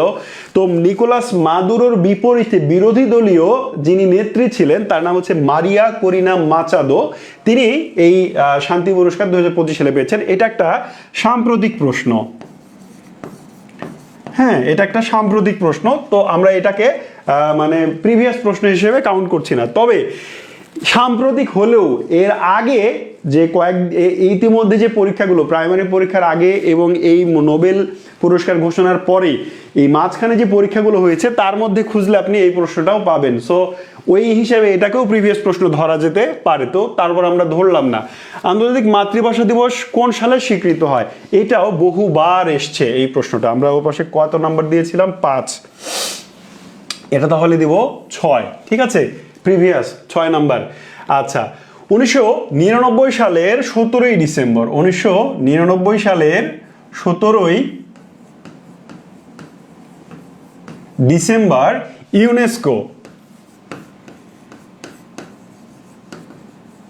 ইউনেস্কো তার 30তম সম্মেলনে বাংলাকে 21শে ফেব্রুয়ারিকে আন্তর্জাতিক মাতৃভাষা দিবস হিসেবে ঘোষণা করে এবং এই প্রশ্নটি বহুবার আগেও এসেছে। 1999 সালে 17ই ডিসেম্বর 21শে ফেব্রুয়ারিকে আন্তর্জাতিক মাতৃভাষা দিবস হিসেবে ঘোষণা করে ইউনেস্কো এবং পরের বছর অর্থাৎ 2000 সালে বিশ্বের 188টি দেশ এটি সেলিব্রেট করে। আচ্ছা, বাতাসে কোন উপাদান মাটির উর্বরতা বৃদ্ধিতে সাহায্য করে? এটাও অতীতে বেশ কয়েকবার অনেকগুলো পরীক্ষা এসছে, তার মানে এটাও রিপিটেড কোশ্চেন। দেখেন আমাদের মাটি কি বলছে যে বাতাসের কোন উপাদান মাটির উর্বরতা বৃদ্ধিতে সাহায্য করে? তো বাতাসের অনেকগুলো উপাদান আছে, অক্সিজেন আছে, নাইট্রোজেন আছে, তারপরে হচ্ছে যে আর্গন, নেওন, অর্গান, ক্রিপ্টন, জেনন, নেওন, এগুলো গ্যাসগুলো আছে, ধূলিকণা আছে। তো এর মধ্যে সবচেয়ে বেশি আছে নাইট্রোজেন। বায়ুমণ্ডলে নাইট্রোজেনের পরিমাণ প্রায় 79%, হ্যাঁ প্রায় 79% প্রায় নাইট্রোজেন আছে। তো এই নাইট্রোজেন মাটির সঙ্গে মিশে মাটির উর্বরতা বৃদ্ধিতে সাহায্য করে এবং এটিও একটি রিপিটেড কোশ্চেন। আচ্ছা, 9 নাম্বার, নিচের কোনটি সামঞ্জস্যপূর্ণ নয়, অর্থাৎ কোনটি অন্যদের চেয়ে আলাদা? হ্যাঁ, মনে করেন যে এইখানে আমি 4 জন মানুষকে দাঁড় করিয়েছি, একজনের হচ্ছে মাথার চুল বড়, আরেকজনের চুল কোকড়া কোকড়া, আরেকজনের চুল হচ্ছে একেবারে ছোট ছোট, আর আরেকজন আছে টাকমাথা। তো এবার বলেন তো নিচের কোনটি আলাদা?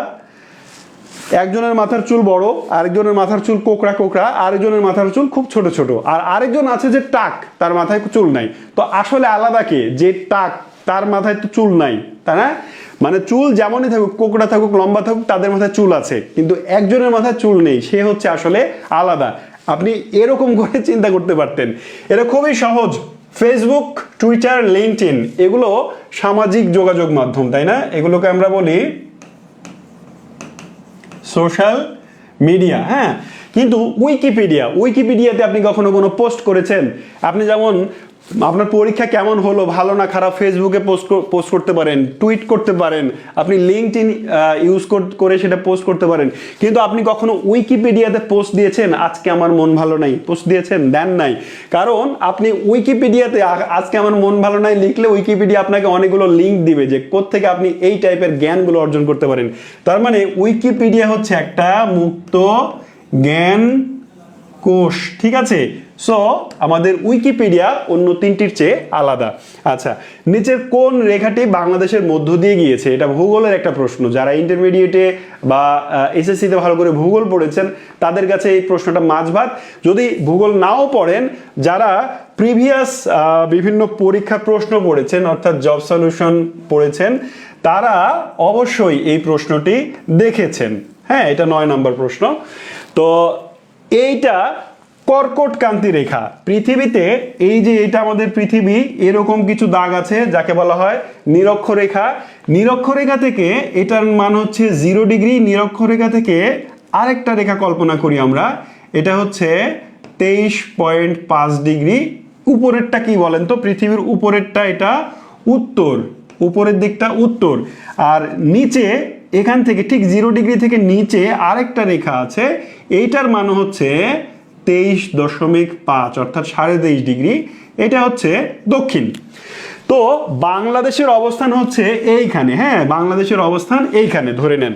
তো বাংলাদেশের উপর দিয়ে এই 23.5 ডিগ্রি দক্ষিণ, দক্ষিণ না, উত্তর। আমার একটু ভুল হলো এখানে, আমরা একটু চেঞ্জ করে নিই। এটা হচ্ছে 23.5 ডিগ্রি। বাংলাদেশের অবস্থান তাহলে উত্তর অক্ষাংশে, ঠিক আছে, দক্ষিণ নয়। দক্ষিণে প্রশান্ত মহাসাগর, ভারত মহাসাগর আছে। তো এই উত্তর 23.5 ডিগ্রি উত্তর অক্ষাংশ, এটারই একটা নাম হচ্ছে কর্কট কান্তি। এটাকে ট্রপিক অফ ক্যান্সারও বলে। তাহলে এইটা রেখার কয়টা নাম? একটা রেখার 23.5 ডিগ্রি উত্তর অক্ষাংশকে কর্কট কান্তি রেখা বলে, আর এইটার নাম হচ্ছে মকর কান্তি রেখা। হ্যাঁ, এইটা হচ্ছে মকর কান্তি রেখা। তাহলে কর্কট কান্তি রেখা বলে, ট্রপিক অফ ক্যান্সার বলে, আবার হচ্ছে যে 23.5 ডিগ্রি অক্ষরেখাও বলে। এইটা বাংলাদেশের মোটামুটি উপর দিয়ে 11টি জেলার উপর দিয়ে প্রবাহিত হয়েছে। এবং আরেকটা রেখা আছে বাংলাদেশের এই পাশ দিয়ে, যেটা 90 ডিগ্রি দ্রাঘিমা রেখা। 90 ডিগ্রি দ্রাঘিমা রেখা, এই দুইটি রেখা বাংলাদেশের ফরিদপুরের ভাঙায় মিলিত হয়েছে। ঠিক আছে, তো এরকম আরো কিন্তু অনেক মানে বলার আছে, যেগুলো আপনাকে অন্যান্য বিস্তারিত ক্লাস যখন নেব সেগুলো বলবো। তো নিশ্চয়ই এটা বুঝতে পেরেছেন যে কর্কট কান্তি রেখা বাংলাদেশের প্রায় মাঝ বরাবর গেছে। এটাও তাহলে একটা রিপিটেড কোশ্চেন। প্রশ্ন নাম্বার 10, মানে পূর্বে আসা প্রশ্ন 10 নাম্বার। এটা শহীদ মিনার, আমাদের যে কেন্দ্রীয় শহীদ মিনার, এর স্থপতি বা ডিজাইনারকে, এই স্থপতি বলতে ডিজাইনার বোঝায়। হ্যাঁ, ডিজাইনার। তো ডিজাইনারকে হামিদুর রহমান। এটা অতীতে বহুবার এসছে। হামিদুর রহমান 1957 সালে এই যে আমাদের কেন্দ্রীয় শহীদ মিনার, এই যে কেন্দ্রীয় শহীদ মিনার যেখানে এরকম খুঁটি আছে এবং লাল সূর্যর ইয়ে আছে, এই হচ্ছে আমাদের শহীদ মিনার। নিশ্চয়ই শহীদ মিনার কাউকে চেনাতে হবে না, এই হচ্ছে শহীদ মিনার। তো এই কেন্দ্রীয় শহীদ মিনারের স্থপতি হচ্ছেন হামিদুর রহমান। এটা নির্মাণ কাজ শুরু হয় 1957 সালে, নির্মাণ হয় 1957 সালে 52 ভাষা আন্দোলনকে কেন্দ্র করে। আর উদ্বোধন করা হয় 1963 সালে। আবুল বরকতের মা, ভাষা শহীদ আবুল বরকতের মা হাসিনা বেগম এটা উদ্বোধন করেন। যাই হোক, আমরা পরেরটা যাই। নবায়নযোগ্য জ্বালানি কোনটি? এই প্রশ্নটা আপনারা হয়তো অনেকে ভুল করেছেন এবং বিভিন্ন পেজে এই প্রশ্নের উত্তর ভুল দিয়েছে। বিভিন্ন পেজে এর উত্তর দিয়েছে প্রাকৃতিক গ্যাস, বাট এটি ভুল। যারা যেখানে প্রাকৃতিক গ্যাস দেখেছেন ওইটা ভুল। প্রাকৃতিক গ্যাস নবায়নযোগ্য শক্তি নয়। তো প্রথমে এই প্রশ্নটা সঠিক আনসার করতে হলে আমাদের যেটা জানা উচিত সেটা হচ্ছে যে নবায়নযোগ্য এই শব্দটার অর্থ আসলে কি। নবায়নযোগ্য বলতে আমরা কি বুঝি? নবায়নযোগ্য যা আমরা একেবারেই ব্যবহারিক অর্থ বলি, যা পুনরায় ব্যবহার করা যায়, যা পুনরায় ব্যবহার করা যায় তাকে বলা হয় নবায়নযোগ্য। এবার আপনি চিন্তা করেন, কয়লা, আপনি কয়লা একবার পুড়িয়েছেন, এটা কি আবারও ব্যবহার করা যায়? একবার পোড়ানো, যার মধ্যে জ্বালানি উপাদান শেষ, সেটাকে আবার ব্যবহার করা যায় না। কয়লা একবার ব্যবহার করলে আর ব্যবহার করা যায় না। পেট্রোল, আপনি আপনার গাড়িতে 10 লিটার 20 লিটার বা 1 লিটার পেট্রোল তুলেছেন, গাড়ি চালানোর পরে পেট্রোল শেষ হয়ে গেছে, তো ওই পেট্রোলকে আবার কোথাও থেকে ধরে এনে আপনি মানে যেটা ইউজ করেছেন, অলরেডি আপনার গাড়িতে 1 লিটার পেট্রোল ছিল, ওটা শেষ হয়ে গেছে, ওটাকে আবার আপনি ইউজ করতে পারেন না, অসম্ভব। সো পেট্রোল পুনরায় বা নবায়নযোগ্য জ্বালানি নয়। এবার প্রাকৃতিক গ্যাসে যাই। এই গ্যাস নিয়ে বর্তমানে দেশে সংকট চলছে। আপনার বাড়িতে 12 কেজির 1 সিলিন্ডার গ্যাস ছিল, ব্যাপক রান্নাবান্নার পরে সেই গ্যাস শেষ হয়েছে। তো গ্যাস শেষ হইলে যদি এটার নবায়নযোগ্য হতো, মানে তার যারা এটার অ্যান্সার গ্যাস দিয়েছে তারা মনে করছে যে গ্যাসের সিলিন্ডার শেষ হইলে দোকানে গেলেই তো রিফিল করে দেয়, নবায়ন হয়ে গেল। ব্যাপারটা আসলে এরকম না। আপনার সিলিন্ডারে যে গ্যাস ছিল ওই গ্যাস শেষ হওয়ার পরেই কি আপনি আর ব্যবহার করতে পারেন? Of course not. সুতরাং এটিও উত্তর নয়, প্রাকৃতিক গ্যাস নবায়নযোগ্য জ্বালানি নয়। তাহলে বাদ থাকতেছে হচ্ছে পরমাণু। পারমাণবিক শক্তিকে পুনরায় রিইউজ করা যায়, ঠিক আছে? পারমাণবিক শক্তিতে কি করা যায়? রিইউজ করা যায়। সুতরাং পারমাণবিক শক্তি হচ্ছে নবায়নযোগ্য জ্বালানির উদাহরণ।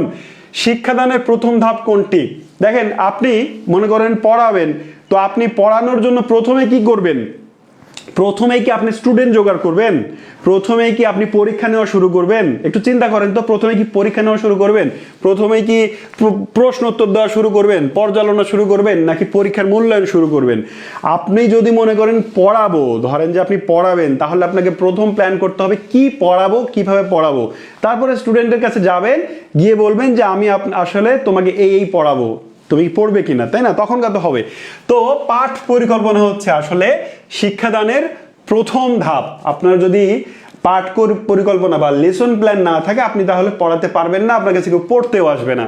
তাহলে খুবই সহজ, পাঠ পরিকল্পনা। বাধ্যতামূলক প্রাথমিক শিক্ষা আইন চালু পাশ হয় কবে? বাংলাদেশে এই যে আপনি প্রাইমারির পরীক্ষা দিতে গেছেন, প্রাইমারির কিছু আইন কানুন কবে কখনো হয়েছে অবশ্যই জানা উচিত ছিল। আমরা একটা জিনিস মিস করে আসলাম, সেটা হচ্ছে এখানে 10, এটা হচ্ছে 11 নাম্বার, যেটা আগেও এসছে। এটা 12 নাম্বার, এই প্রশ্নটা আগেও এসছে। এটা 13 নাম্বার, এই প্রশ্নটা আগেও আসছে, ঠিক আছে? আচ্ছা, তাহলে প্রাথমিক শিক্ষা আইন পাশ হয় সংসদে 1990 সালে। 1992 সালে যেটা হয় সেটা হচ্ছে পরীক্ষা মূলক এই আইনটি চালু হয়। আর 1993 সারা দেশে অর্থাৎ দেশব্যাপী এই আইনটা কার্যকর হয়, ঠিক আছে? প্রাথমিক শিক্ষা আইন 1990 সালে তৈরি হয়, 92 সালে পরীক্ষামূলক কিছু জায়গায় এটা চালু করা হয়, এবং এরপর 1993 সালে ফাইনালি সারা দেশে এই আইন কার্যকর করা হয়। খুবই সহজ একটা প্রশ্ন ছিল, প্রিভিয়াস প্রশ্ন দেখে গেলেই পারতেন। কোন পদটি সাংবিধানিক নয়? এইটাও বহুবার এসছে, এই প্রশ্নটাও বিভিন্ন পরীক্ষায় এসছে। দেখেন, সাংবিধানিক পদ বলতে কি বুঝি এটা আগে বুঝতে হবে, এটা প্রশ্নের অ্যান্সার জানতে হলে। সাংবিধানিক পদ মানে সংবিধান আপনাকে যে পদ সৃষ্টি করতে বলেছে দেশকে।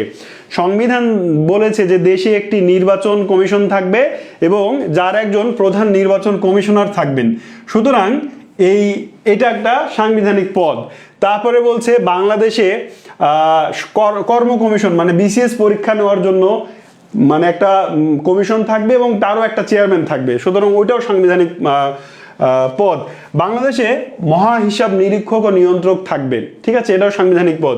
কিন্তু বাংলাদেশে সংবিধানে বলা হয় নাই যে বাংলাদেশে একটি মানবাধিকার কমিশন থাকবে এবং তার একজন চেয়ারম্যান থাকবে, এটা বলা হয় নাই।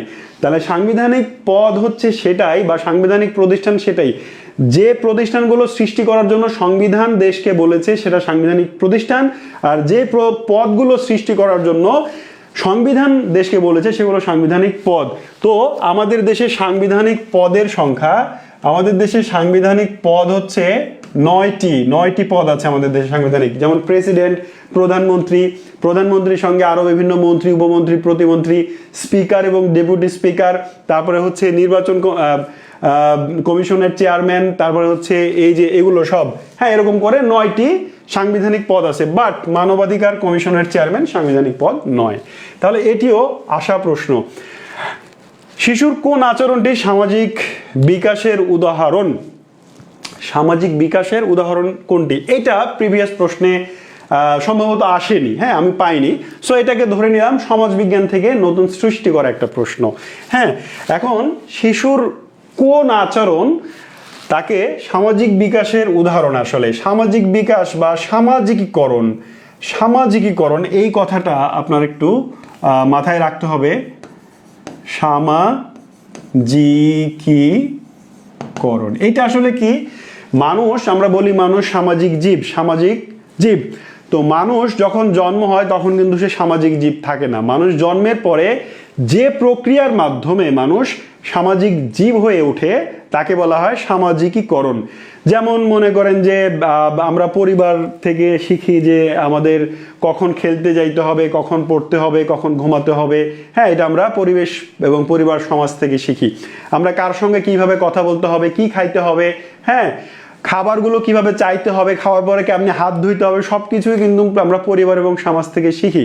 তো এগুলো হচ্ছে সামাজিকীকরণ। এর মধ্যে আমরা দেখি ভালো পড়াশোনার ভালো ফল করা, এটা কিন্তু সামাজিকীকরণ নয়। তারপরে ছবি আঁকায় পারদর্শিতা, এটা একটা প্রাতিষ্ঠানিক দক্ষতা, ব্যক্তিগত দক্ষতা। তারপরে শ্রেণীকক্ষে নির্দেশ মেনে চলা, এটা হচ্ছে প্রাতিষ্ঠানিক একটা নিয়ম। কিন্তু বন্ধুদের সাথে খেলাধুলা করা, এটা কিন্তু সামাজিক বিকাশের একটা উদাহরণ। যখন একজন শিশু বন্ধুদের সঙ্গে বা প্রতিবেশীর সঙ্গে খেলাধুলা করে, তখন সে খেলার সাথে সাথে আরো অন্যান্য আচার আচরণ নিয়ম কানুনও শিখতে পারে। সো খেলাধুলা বন্ধুদের সাথে এটা সামাজিক বিকাশের একটি উদাহরণ। এটাকে আমরা প্রিভিয়াস কোশ্চেন হিসেবে ধরছি না, পাচ্ছি 14টা। আচ্ছা, বাংলাদেশ ক্রিকেট দল 15 number previous question. Bangladesh cricket দল কখন ওয়ানডে টেস্ট স্ট্যাটাস লাভ করে? এটা খুবই সহজ প্রশ্ন। 1999 সালে বাংলাদেশ প্রথম টেস্ট স্ট্যাটাস লাভ করে। তার আগে ওডিআই মানে হচ্ছে একদিনের ওয়ানডে স্ট্যাটাস পেয়েছিল বাংলাদেশ 1997 সালে। ওডিআই পেয়েছিল 97 সালে, আর টেস্ট পায় হচ্ছে 2000 সালে। বাংলাদেশ টেস্ট স্ট্যাটাস পায় 2000 সালে। আচ্ছা, এরপরে বাংলাদেশের সংবিধানের কোন অনুচ্ছেদে সকল শিশুর জন্য অবৈতনিক ও বাধ্যতামূলক প্রাথমিক শিক্ষা নিশ্চিতকরণের কথা বলা হয়েছে? এইটাও একটা রিপিটেড কোশ্চেন, অতীতে এসছে এই প্রশ্নটা। আমরা একটু অনুচ্ছেদগুলো দেখে নিই। অনুচ্ছেদ 18-তে বলা হয়েছে জনস্বাস্থ্য ও নৈতিকতা। জনস্বাস্থ্য ও নৈতিকতা। অনুচ্ছেদ 19-এ বলা হয়েছে সুযোগের সমতা। সুযোগের সমতা। অনুচ্ছেদ 15-তে বলা হয়েছে মৌলিক প্রয়োজনে ব্যবস্থা। মৌলিক প্রয়োজনে ব্যবস্থা। এর ভিতরে আরো বিস্তারিত আছে। আর সংবিধানের 17 নম্বরে বলা হয়েছে অবৈতনিক ও বাধ্যতামূলক প্রাথমিক শিক্ষা। আমি সংক্ষেপে লিখলাম। তো আমাদের এটার উত্তর হচ্ছে 17। সংবিধানের 17 নম্বর অনুচ্ছেদে অবৈতনিক ও বাধ্যতামূলক প্রাথমিক শিক্ষার কথা বলা হয়েছে। ব্রেটন উডস ইনস্টিটিউট বলতে কোন সংস্থাকে বোঝায়? এটাও আগে আসা প্রশ্ন। তাহলে কয় নাম্বার হবে এটা আমাদের? 17 নাম্বার। এই 17 নাম্বার, এই 19 নাম্বার যেটি রিপিটেড 17 নাম্বার সিরিয়ালে পড়ছে আমাদের। দেখেন, ব্রেটন উডস হচ্ছে 1944 সালে। 1944 সালে যখন দ্বিতীয় বিশ্বযুদ্ধ চলছিল, দ্বিতীয় বিশ্বযুদ্ধ চলাকালীন আমেরিকা, ব্রিটেন এরা যুক্ত হয়ে একটা আন্তর্জাতিক সংগঠন তৈরির প্রক্রিয়া গ্রহণ করেছিলেন, যারই একসময় জাতিসংঘ প্রতিষ্ঠিত হয়। তো জাতিসংঘ 1945 সালে ফাইনালি প্রতিষ্ঠিত হলেও এর আগে আরও কয়েকটি সংস্থার জন্ম হয়ে যায়। তো এর মধ্যে একটি হচ্ছে IMF ইন্টারন্যাশনাল মনিটারি ফান্ড, আর একটা হচ্ছে WB ওয়ার্ল্ড ব্যাংক। ঠিক আছে, WB। এই দুইটি সংস্থা 1944 সালে আমেরিকার নিউ হ্যাম্পশায়ারের একটা জায়গা, যার নাম হচ্ছে ব্রেটন উডস, এটা একটা জায়গার নাম। এখানে সম্মেলনের মাধ্যমে বিশ্ব নেতারা সিদ্ধান্ত নেন যে বিশ্বের অর্থনীতিকে গতিশীল করার জন্য আমরা এই দুইটি সংগঠন তৈরি করব। তো এই IMF এবং বিশ্ব ব্যাংকে বলা হয় ব্রেটন উডস ইনস্টিটিউট। তাহলে আমার অ্যান্সার কোনটা? ক এবং খ উভয়, এটা হচ্ছে আসলে আনসার। ঠিক আছে, তাহলে এই দুটি হচ্ছে ব্রেটন উডস ইনস্টিটিউট। 20 নাম্বার, জন্ম থেকে মৃত্যু পর্যন্ত মানুষ বাস্তব অভিজ্ঞতার মধ্য দিয়ে যে অভিজ্ঞতা অর্জন করে তা হলো কি? দেখেন, আমাদের বাংলাদেশে বা শিক্ষা ব্যবস্থার কয়েকটি ধরন আছে। একটা হচ্ছে আনুষ্ঠানিক শিক্ষা, একটা অনানুষ্ঠানিক শিক্ষা, উপ আনুষ্ঠানিক শিক্ষা এবং পারিবারিক শিক্ষা। শিক্ষার কয়েকটি ধরন। তো আমরা সর্বপ্রথম একটু দেখি আনুষ্ঠানিক শিক্ষা মানে আপনি স্কুল, কলেজ, ইউনিভার্সিটিতে গিয়ে যে শিক্ষা লাভ করেন সেটার নাম হচ্ছে আনুষ্ঠানিক শিক্ষা। তারপরে উপ আনুষ্ঠানিক শিক্ষা, এটা হচ্ছে আপনার দক্ষতা বাড়ানোর জন্য বা বিশেষ শ্রেণীর জন্য যে শিক্ষা ব্যবস্থা করা হয় এই প্রাতিষ্ঠানিক শিক্ষার বাইরে তাকে বলা হয় উপ আনুষ্ঠানিক শিক্ষা। যেমন বয়স্কদের শিক্ষা, যেমন মনে করেন যে আপনি যখন এই যে পরীক্ষা দিয়েছেন প্রাইমারির চাকরি পাওয়ার পরে আপনাকে পিটিআইতে গিয়ে ট্রেনিং নিতে হবে 6 মাস নাকি 12 মাসের, 6 মাসের একটা ট্রেনিং নিতে হবে। এই যে পিটিআইতে গিয়ে 6 মাসের আপনি ট্রেনিং নিচ্ছেন, এইটাকে বলা হয় উপ আনুষ্ঠানিক শিক্ষা। হ্যাঁ, দক্ষতা বাড়ানোর জন্য বিসিএস ক্যাডাররাও কিন্তু চাকরি পাওয়ার পরে বিভিন্ন পেশার লোক তাদের পেশাগত দক্ষতা বাড়ানোর জন্য বিভিন্ন ট্রেনিং নিয়ে থাকেন। এগুলো হচ্ছে উপ আনুষ্ঠানিক শিক্ষা। পারিবারিক শিক্ষা এটা তো খুবই সহজ, একজন পরিবার থেকে, পরিবার আমাদের প্রথম শিক্ষাক্ষেত্র, পরিবার থেকে আমরা শিখতে পারি যে ছোটদের সঙ্গে কেমনে কথা বলতে হয়, বড়দের সঙ্গে কিভাবে আচরণ করতে হয়, ইত্যাদি ইত্যাদি। এগুলোকে বলা হয় পারিবারিক শিক্ষা। কেউ যদি আমাদের সঙ্গে খারাপ আচরণ করে, কেউ যদি মানে ভালো আচরণ করতে না পারে, তাহলে আমরা কি বলি? পারিবারিক শিক্ষার অভাব আছে। তার মানে কি? তার মানে তার আচার আচরণ কোথা থেকে? পরিবার থেকে শিক্ষা হয়। আর অনানুষ্ঠানিক শিক্ষা যেটা আপনি আপনার জীবনের বিভিন্ন পর্যায়ে মানে ঠেকে শিখা, এক কথায় সহজ বাংলায় বললে হচ্ছে ঠেকে শিখা। আপনি এইবার প্রাইমারির পরীক্ষা দিলেন, পরীক্ষার হলে ঢোকার একটা নির্দিষ্ট লিমিট ছিল, তাই না? যে 2টার মধ্যে বা 2:30টার মধ্যে আপনাকে মানে হলে ইন করতে হবে, হলে ইন করতে হবে। এইটা হচ্ছে সময় ছিল। এইবার আপনি মনে করছেন যে আমার বাড়ি থেকে তো মানে এক্সাম সেন্টার বা মাত্র 5 কিলোমিটার দূরে, 20 মিনিট আগে বের হলেই হবে। এবার আপনি পরীক্ষার হলে যাওয়ার আগেই দেখলেন যে রাস্তায় কোনো একটা প্রবলেম হয়েছে, আপনি পরীক্ষার হলে পৌঁছাতে দেরি করলেন, ঠিক আছে? পৌঁছাতে কি করেছেন? দেরি করেছেন, এর ফলে হয়তো আপনি পরীক্ষা দিতে পারেননি। এইবার এই যে একটা শিক্ষা হলো যে পরীক্ষার হলে অবশ্যই সময় নিয়ে যেতে হয়, এই যে আপনি ঠেকে শিখলেন জীবনের বাস্তব অভিজ্ঞতা, এটা আপনাকে কোনো ইউনিভার্সিটি, কোনো কোর্স, কোনো পরিবার হয়তো শিক্ষা দিবে না। এটা আপনাকে ঠেকে শিক্ষা, মানে নিজের জীবন দিয়ে, জীবন থেকে শিক্ষার নাম হচ্ছে অনানুষ্ঠানিক শিক্ষা। এটাই আসলে বলা হচ্ছে যে মানুষ জন্ম থেকে মৃত্যু পর্যন্ত বাস্তব অভিজ্ঞতা, এটা অনেক ধরনের ফ্যাক্টর হতে পারে। টাকা ধার দেওয়ার একটা শিক্ষা আপনার হতে পারে, যে বন্ধুরে টাকা ধার দিছেন, সময় মতো আর ফেরত দিচ্ছে না, হ্যাঁ, আপনার শিক্ষা হয়ে গেছে জীবন আর টাকা ধার দেব না। আপনি হয়তো কানে ডিভাইস নিয়ে পরীক্ষা দিতে গেছিলেন, পুলিশ ধরে মানে এখন আপনাকে শাস্তির ব্যবস্থা করতেছেন, জীবনের মনে শিক্ষা হয়ে গেছে আর জীবনেও ডিভাইস নিয়ে পরীক্ষা দিতে যাব না। এটা হচ্ছে অনানুষ্ঠানিক শিক্ষা। যাই হোক, সামনে আগাই। তাহলে এইটা প্রিভিয়াস কোশ্চেন নয়, আমরা প্রিভিয়াস 17টা পেয়েছি। আচ্ছা, একজন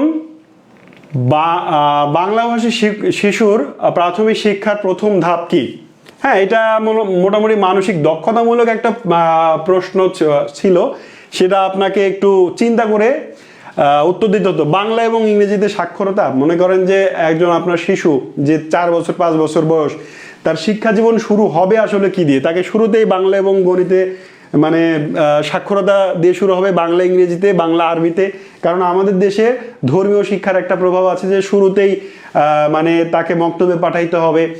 কিন্তু সব কিছুর আগে আসলে তাকে অক্ষর চিনাতে হবে এবং সাক্ষরতার মানে শিক্ষা দিতে হবে, লিখতে পারতে হবে। এটা হচ্ছে প্রাথমিক প্রথম ধাপ, ঠিক আছে? এটা প্রিভিয়াস কোশ্চেন নয়।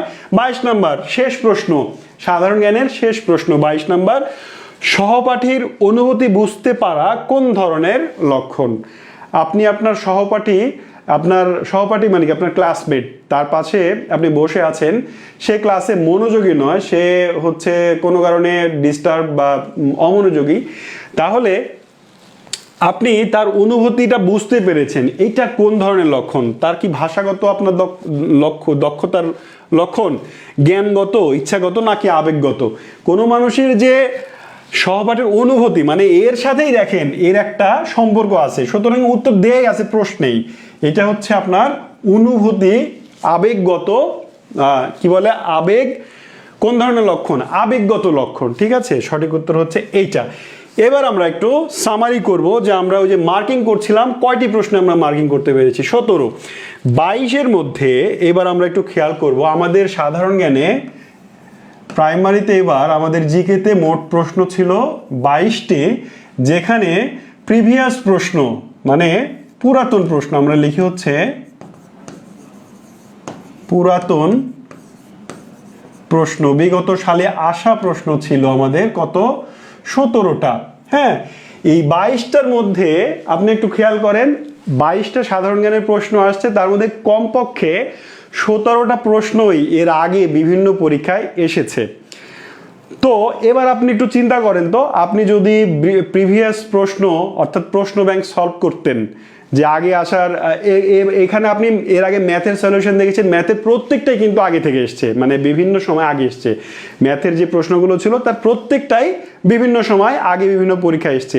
আমার জিকের মধ্যে আমরা দেখলাম যে কমপক্ষে 17টা, এটা আরও বেশিও হতে পারে, কমপক্ষে 17টা 22-এর মধ্যে আগের বছরগুলো থেকে বিভিন্ন পরীক্ষা থেকে এসছে। তো বাংলাতেও এই জিনিসটা আপনি দেখতে পারবেন, ইংরেজিতেও দেখতে পারবেন। এখন আসলেই আপনার কি করা উচিত ছিল এই পরীক্ষায় ভালো করার জন্য?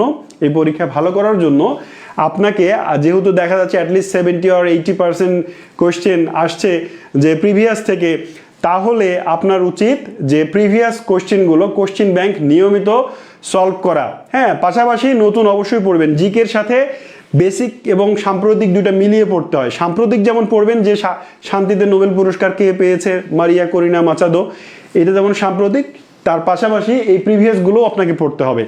তাহলে এইবার আমি আপনাকে বলবো যে কথাটা বলে শুরু করেছিলাম, যে ধরেন যে ডিভাইস দিয়ে পরীক্ষা দিচ্ছে, প্রশ্ন ফাঁস হচ্ছে, এরপরেও মেধার ভিত্তিতে কিন্তু চাকরি একজনেরও হচ্ছে না, ব্যাপারটা এরকম না।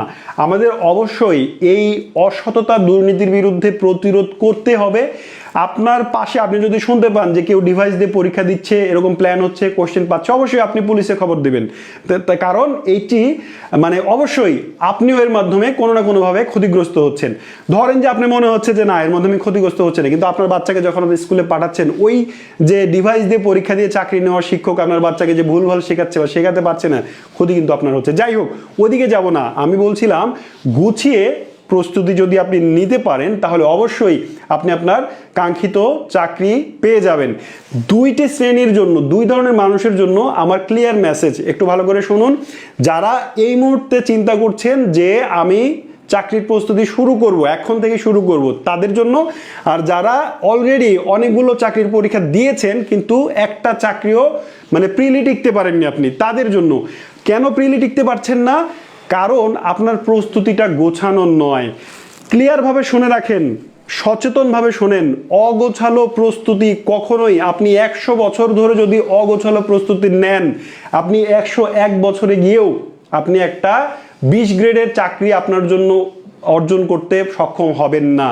কিন্তু আপনার প্রস্তুতিটা যদি গোছানো হয়, আপনি যদি টু দ্য পয়েন্টে, টু দ্য মানে ভালো ওয়েতে মানে যদি আপনি প্রস্তুতিটা নেন, তাহলে কিন্তু অল্প সময়ের মধ্যেই সফল হওয়া সম্ভব। দেখেন না, প্রথম বিসিএস পররাষ্ট্র ক্যাডার হয়েছে কেমনে?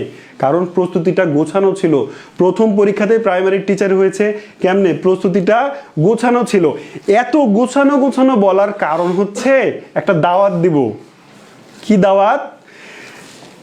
দাওয়াতের আগে একটা সাজেশন দিই। সাজেশন হচ্ছে ওই যে আমরা দেখলাম যে প্রিভিয়াস কোশ্চেন থেকে অনেক প্রশ্ন আসছে, তাহলে প্রথম কাজ আপনার হবে, আপনি যখন প্রস্তুতি শুরু করছেন প্রত্যেক দিন আপনি জব সলিউশন প্রিভিয়াস কোশ্চেনগুলো দেখেন, সলভ করেন, আর সাথে সাথে সাধারণ জ্ঞানের ক্ষেত্রে বলবো সাম্প্রতিকটা দেখেন এবং বেসিক বইয়ের যেগুলো বর্ণনা সেগুলো পড়েন, গুছিয়ে পড়েন। এইবার আপনি হয়তো নিজে নিজে গোছাতে পারছেন না, স্যার আমি তো গুছাইতে পারি না, যতই আপনি বলেন আমি কোনোভাবেই গুছাইতে পারবো না, তাদের জন্য একটা দাওয়াত। 1-2 দিনের মধ্যে আপনি একটা অ্যানাউন্স পাবেন আমাদের পেজ থেকে।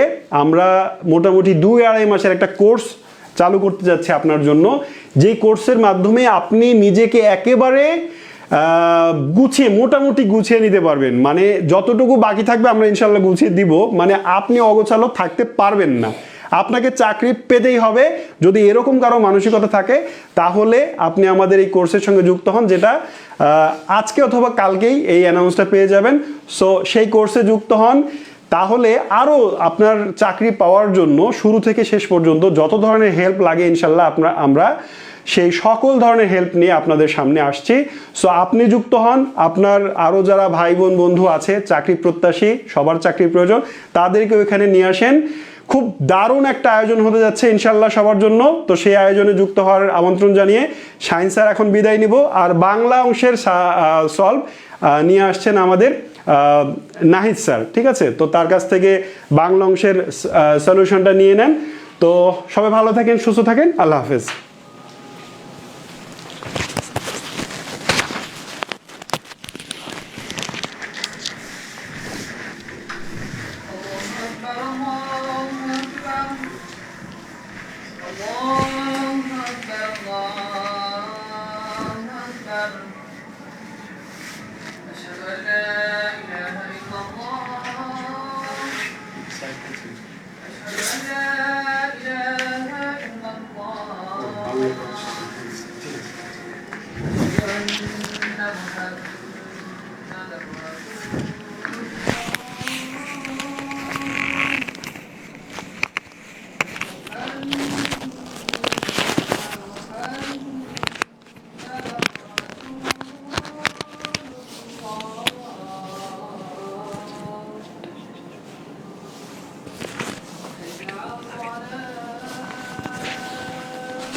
আসসালামু আলাইকুম রহমতুল্লাহ।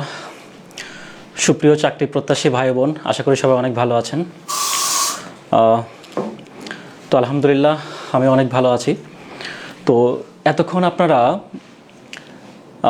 প্রাইমারি স্কুলের সহকারী শিক্ষক নিয়োগের যে পরীক্ষা সেটার সলভ দেখছিলেন বাংলা। আমি এখন বাংলা শুরু করতে যাচ্ছি। হ্যাঁ, তো তার আগে আপনারা গণিত এবং সাধারণ জ্ঞানের সলভ দেখছিলেন। হ্যাঁ, তো আপনারা নিশ্চয়ই গতকালকে পরীক্ষা দিয়ে এসে অনেক চিন্তিত যে আসলে এত এত ডিভাইস পার্টি বা এত এত হচ্ছে যে কোশ্চেন আউট, এর মধ্যে আদৌ আমাদের চাকরিটা হবে কি না।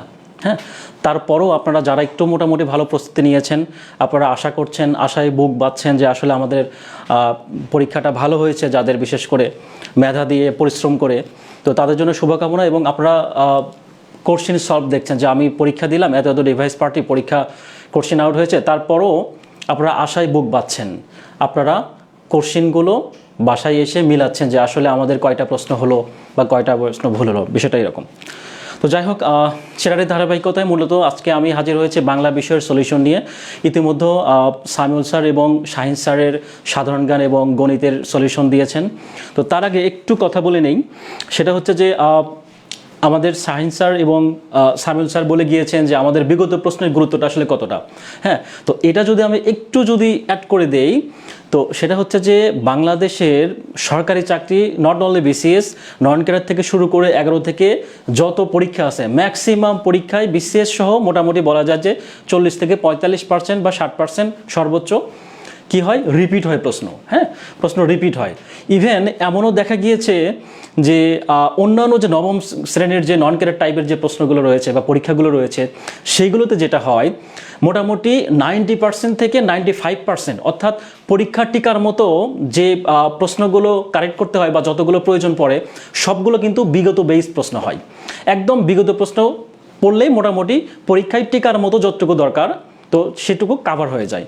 হ্যাঁ, তো মূলত আমি যেটা বলতে চাচ্ছি, বিশেষ করে 11 গ্রেড থেকে নিচের যে গ্রেডগুলো রয়েছে সেগুলো তো বিগত প্রশ্নের বাইরে আসলে কিছু পড়ার প্রয়োজন আছে বলে আমার মনে হয় না। তারপরও দুই একটা যে প্রশ্নগুলো আসে এগুলোও কিন্তু বিগত প্রশ্নের ব্যাখ্যা থেকে আসে। হ্যাঁ, তো অনেকে একটা কথা বলে যে প্রশ্ন কি পড়তে হবে তার থেকে বেশি জরুরি আসলে কি বাদ দিতে হবে।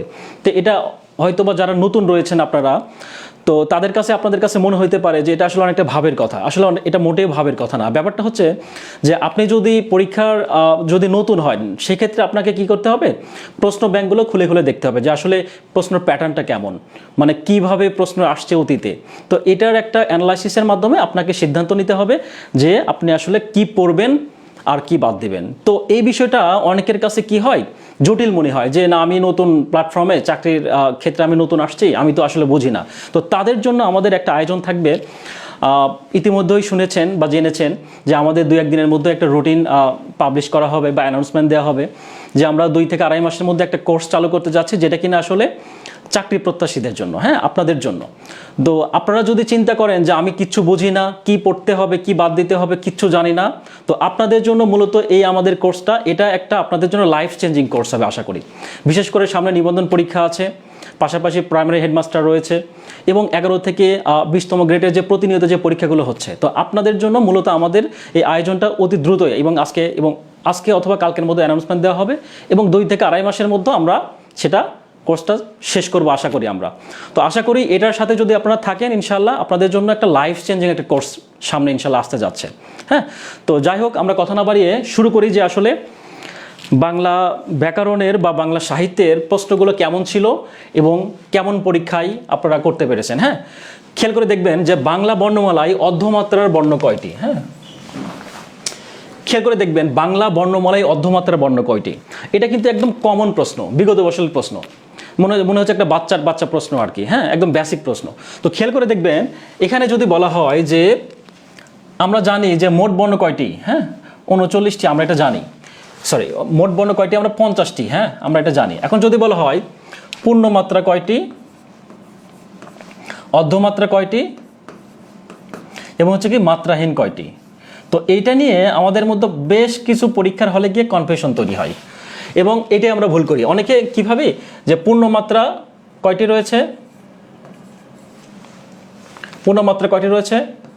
32টি, অর্ধমাত্রা কয়টি রয়েছে 8টি, আর মাত্রাহীন কয়টি রয়েছে? 10টি। এই টোটালি 50টা হচ্ছে কি বাংলা বর্ণমালা। তো এখন কথা হচ্ছে আমরা পরীক্ষায় কিভাবে মুখস্থ করি? সিকোয়েন্স অনুযায়ী, পূর্ণমাত্রা, অর্ধমাত্রা, মাত্রাহীন, এভাবে কি 32 8 10, 32 8 10। বাট এটা আসলে রং কনসেপ্ট। আমরা একটু যদি খেয়াল করি, একটু টেকনিকের মাধ্যমে যদি মনে করার চেষ্টা করি, খেয়াল করুন যে পূর্ণমাত্রা মানে কি। একজন ব্যক্তি সাধারণত তার একজন পূর্ণবয়স্ক ব্যক্তির কয়টা দাঁত থাকে? হ্যাঁ, একটু মনে রাখার জন্য আমরা কিন্তু জানি যে আমরা বলি না অনেক সময় মজা করে যে 32টা দাঁত। হ্যাঁ, তো এখন কথা হচ্ছে যে একজন পূর্ণবয়স্ক ব্যক্তির কিন্তু 32টা দাঁত থাকে। তো আমরা কিন্তু সেভাবে মনে রাখতে পারি যে পূর্ণবয়স্ক ব্যক্তির 32টা দাঁত থাকে, তার মানে কি পূর্ণ বর্ণ হচ্ছে কতগুলা? 32টা, রাইট? এখন কথা হচ্ছে অর্ধমাত্রার বর্ণ কতগুলা? অর্ধমাত্রার বর্ণ হচ্ছে 8টি। এখন খেয়াল করুন অর্ধ বানানে কি আছে? অর্ধ বানানে কিন্তু কি রয়েছে? স্বরেও রয়েছে। তো এটা যদি আমরা এভাবে চিন্তা করি, স্বরেও স্বরেয়া, হ্যাঁ, স্বরেও যোগ স্বরেয়া বা স্বরেও স্বরেয়া, তাহলে খেয়াল করে দেখুন স্বরেও স্বরেয়াতে কি 8। তো এখানে 8 বানানোর ক্ষেত্রে কিন্তু স্বরে আসতেছে একটা, তার মানে কি 8-এর সাথে অর্ধর একটা সম্পর্ক কিন্তু চলে আসে। এভাবে আমরা মনে রাখতে পারি। এবং মাত্রাহীন বর্ণ বাকি কয়টা থাকলো? 10টা, সেটাই। তাহলে সুতরাং আমরা কি দেখলাম? বাংলা বর্ণমালায় অর্ধমাত্রা বর্ণ হচ্ছে কতটি দেখলাম? 8টি।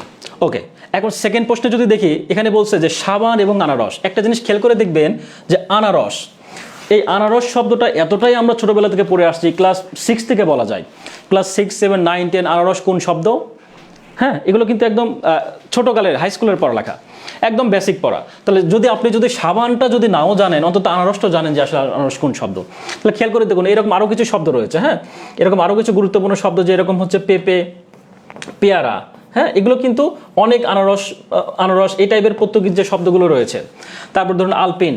হ্যাঁ, আলপিন।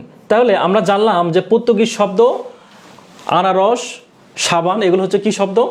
পর্তুগিজ শব্দ। হ্যাঁ, এখন যদি বলে হরতাল কি শব্দ? গুজরাটি শব্দ। আমরা কিন্তু ছোটবেলা থেকে পড়তে পড়তে এতটাই অভ্যস্ত হয়ে গিয়েছি যে হরতাল গুজরাটি শব্দ। ব্যাপারটা ওই রকম। আসলে আনারস হচ্ছে কি শব্দ জানলাম? পর্তুগিজ শব্দ। আচ্ছা, এখন 3 নম্বরে যদি বলি কুল কাঠের আগুন, এর প্রকৃত অর্থ কি?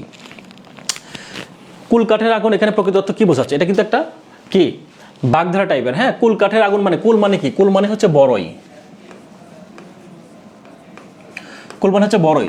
বড়ই গাছের কাঠটা এমন শক্ত, হ্যাঁ, বড়ই গাছের কাঠটা নর্মালি এতটাই শক্ত যেটা সহজে আগুন ধরতে চায় না, কিন্তু যদি একবার আগুন ধরে তাহলে কিন্তু সেটা কিন্তু আর নেভানো কঠিন হয়ে যায়। তো এটাই বোঝাচ্ছে মূলত কুল কাঠের আগুনের প্রকৃত হচ্ছে কি তীব্র জ্বালা। তীব্র জ্বালা মানে কি? অনেক জ্বালা বা অনেক কষ্ট, মানে দীর্ঘস্থায়ী কি? দীর্ঘস্থায়ী হচ্ছে দুঃখ। হ্যাঁ, দীর্ঘস্থায়ী দুঃখ। অর্থাৎ যদি বলা হয় কুল কাঠের আগুন, অর্থাৎ কুল কাঠ বা বড়য়ের কাঠ যেমন আগুন ধরলে দীর্ঘক্ষণ জ্বলে বা সহজে নিভতে চায় না, ঠিক একই রকম দীর্ঘস্থায়ী দুঃখ মানে কি? একটা দুঃখ যখন মানুষের মধ্যে মানে কি বসে, ভেতরে যখন হয়ে যায়, তখন কিন্তু এটা দীর্ঘস্থায়ী হিসেবে কি করে থাকে। এটারই বহিঃপ্রকাশ হিসেবে কুল কাঠের আগুনের প্রকৃত অর্থ দাঁড়াইলো কি? দীর্ঘস্থায়ী জ্বালা। আচ্ছা, এখন যদি বলা হয় 4র্থ নম্বর প্রশ্ন, খেয়াল করুন যে বিশেষণের সাথে বিশেষ্যর। বিশেষণ মানে কি? এটা হচ্ছে একটা অ্যাডজেটিভ, আর একটা হচ্ছে বিশেষণ হচ্ছে কি? বিশেষ্য কি? এটা হচ্ছে নাউন। তার মানে বলছে যে বিশেষণের সাথে বিশেষ্যর যে সমাস হয় তার নাম কি? এটা একদম ইজি, আমরা সবাই জানি, কারণ সমাসের কর্মধারায় সমাসের কিন্তু সংজ্ঞা, এটা কিন্তু একদম হুবহু সংজ্ঞাটা উঠাই দিছে। অর্থাৎ বিশেষণের সাথে বিশেষ্য অথবা নাউনের সাথে নাউনের যে সম্পর্ক এবং পরপদের যে প্রাধান্য থাকে। হ্যাঁ, পরপদে যে আমরা জানি কি সমাসের ক্ষেত্রে পদ কয়টি থাকে? পূর্বপদ এবং পরপদ। পরপদের আরেক নাম কি? উত্তরপদ। তাহলে আমরা যদি বলি যে বিশেষণের সাথে বিশেষ্যর যে সমাস হয়, অথবা নাউনের সাথে যে নাউন বা অ্যাডজেক্টিভের সাথে যে নাউনের সমাস হয় এবং পরপদের প্রাধান্য থাকে, তাকে আমরা কি বলি? কর্মধারয় সমাস। তো কর্মধারয় সমাসের ক্ষেত্রে কিন্তু আমরা কয়েকটা নিয়ম জানি বা কয়েকটা কি জানি? প্রকার জানি। যে এরকম হচ্ছে কি বলে? উপমিত, উপমান, তারপর কি মধ্যপদলিপি কর্মধারয় সমাস। তো এগুলো কিন্তু আসলে উপমিত, উপমান, রূপক, এগুলো কিন্তু কিসের? কর্মধারয় সমাসের কয়েকটা প্রকারের মধ্যে পড়ে। তো সেগুলো কিন্তু আমরা কি সত্য, আমরা জানি কি সত্য হলে কি হয়, মিথ্যা হলে কি হয়, বা অদৃশ্য বস্তুর সাথে দৃশ্য বস্তুর তুলনা। তো এই বিষয়গুলো কিন্তু আমরা জানি। হ্যাঁ, সত্য হলে উপমান, মিথ্যা হলে উপমিত। তো আমরা ওইদিকে যাচ্ছি না, তো আমরা জাস্ট সংজ্ঞাটা দেখব। সংজ্ঞাটা হচ্ছে কি? জাস্ট এটা সংজ্ঞা, পরীক্ষায় হুবহু সংজ্ঞাটা চলে আসছে। আচ্ছা, এখন আমরা খেয়াল করবো যে সমার্থক শব্দগুচ্ছ শনাক্ত করুন। সমার্থক, এখানে আসলে সমার্থক শব্দ কি বলছে? এখানে দিঘি, দিঘি একটা আমরা জানি যে আসলে দিঘি কি, নদীও চিনি, প্রণালী, এগুলো কিন্তু সবগুলো আলাদা আলাদা। প্রণালী, নদীর সাথে প্রণালীর মিল নাই, তার মানে কি এগুলো সমার্থক নয়। শৈবালিনী, এটার অর্থ হচ্ছে নদী। তরঙ্গিনী মানে নদী। শরিক মানে হচ্ছে কি নদী, তার মানে কি, তার মানে আমরা এটা জানলাম যে এগুলো, এটার অ্যান্সার হচ্ছে নদী। যেহেতু বলছে সমার্থক শব্দগুচ্ছ শনাক্তকরণ, এখানে বলছে কি গাং নদী, তটিনী নদী, বাট অর্ণব মানে কি, অর্ণব মানে হচ্ছে সমুদ্র। তার মানে কি দুইটা ঠিক আছে, বাট লাস্টেরটা ভুল আছে।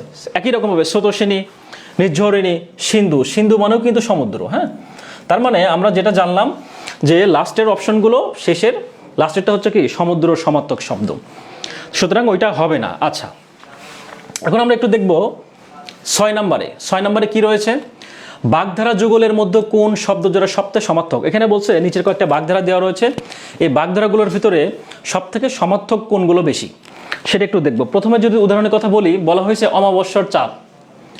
অমাবস্যার চাঁদ মানে কি? অমাবস্যার চাঁদ মানে আমরা জানি যে সহজে তাকে কি করা যায় না, দুর্লভ বস্তু। এবং আকাশ কুসুম চিন্তা করা মানে কি অলিক চিন্তা ভাবনা বা মিথ্যা চিন্তা ভাবনা। তাহলে আমরা যদি চিন্তা করি যে অমাবস্যার চাঁদ এবং অলিক আকাশ কুসুম চিন্তা, এটার সাথে কিন্তু অতটা সমর্থক মিলছে না। হ্যাঁ, যদি বলা হয় বক ধার্মিক বা বিড়াল তপস্বী। বক ধার্মিক অর্থ কি?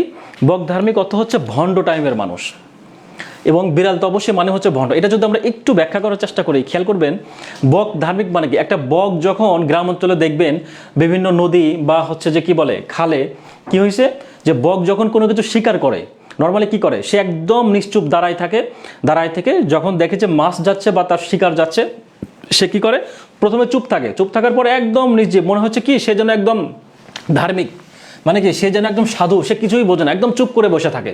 কিন্তু যখন এসে তার শিকারি সে পায়, সে কি করে, খপ করে তার শিকারিটা কি ধরে ফেলে।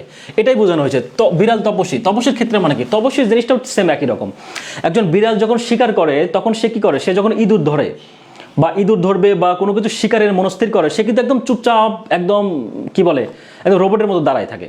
কিন্তু যখন সে শিকারটা কি করবে, যখন যে মনে হয় যে সে শিকারটা ধরবে, সেরকম সময় কি করে, খপ করে শিকারটা ধরে। অর্থাৎ সে দেখতে হচ্ছে কি মানে সাধুর মতো, আসলে সে হচ্ছে কি ভণ্ড স্বভাবের। অর্থাৎ সেক্ষেত্রে অ্যান্সার হচ্ছে কি, বেস্ট অ্যান্সার এটাই হবে, যেহেতু আমরা এটা পেয়ে গেছি। আর রুই কাতলার অর্থ হচ্ছে কি, সমাজে সাধারণত কি থাকে, সম্মানিত ব্যক্তিদের রুই কাতলা বলা হয়। কেউ কাটা মানে তার ঠিক অপোজিটটা বোঝায়, অর্থাৎ অতটা সম্মানিত ব্যক্তি নন, তার মানে বিপরীত অর্থ প্রকাশ করছে, এটা হবে না।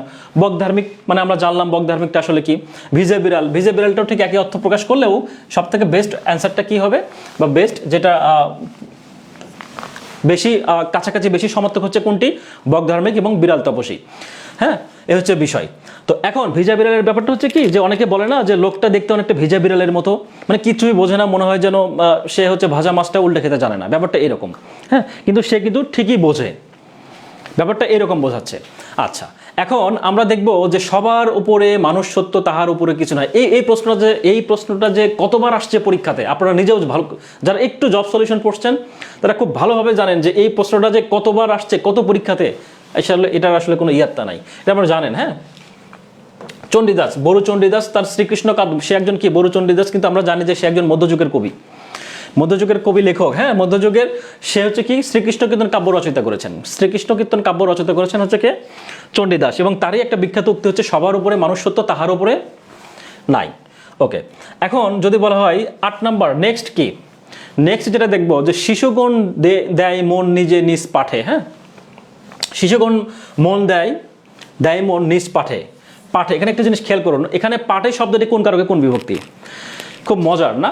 প্রাইমারি পরীক্ষাতে কারক আসবে না, এটা কখনো হইতেই পারে না। প্রাইমারি পরীক্ষাতে কারকটা যে এতটা ইম্পর্টেন্ট এবং গুরুত্বপূর্ণ, এগুলো কিন্তু সবগুলো বিগত সালের প্রশ্ন। আমাদের বাংলাতে ম্যাক্সিমাম 98% বলা যায় যে বিগত বছরের প্রশ্ন। আপনার যদি বিশ্বাস না হয়, আপনি একটা বই খোলেন, বিগত বছরের প্রশ্ন নেন, নিয়ে সবগুলো দেখবেন, মিলাই দেখবেন, একটাও বিগতের বাইরে নাই। দু একটা যেটা রয়েছে সেগুলো আপনার বিগত প্রশ্নের ব্যাখ্যার মধ্যে থেকে পাবেন।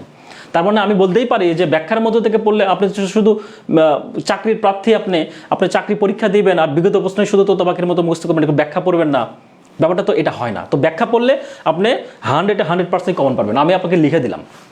হ্যাঁ, আপনি পরীক্ষায় গিয়ে আপনার বই খুলে সবগুলো দেখবেন, খেয়াল করে সবগুলো প্রশ্ন কমন।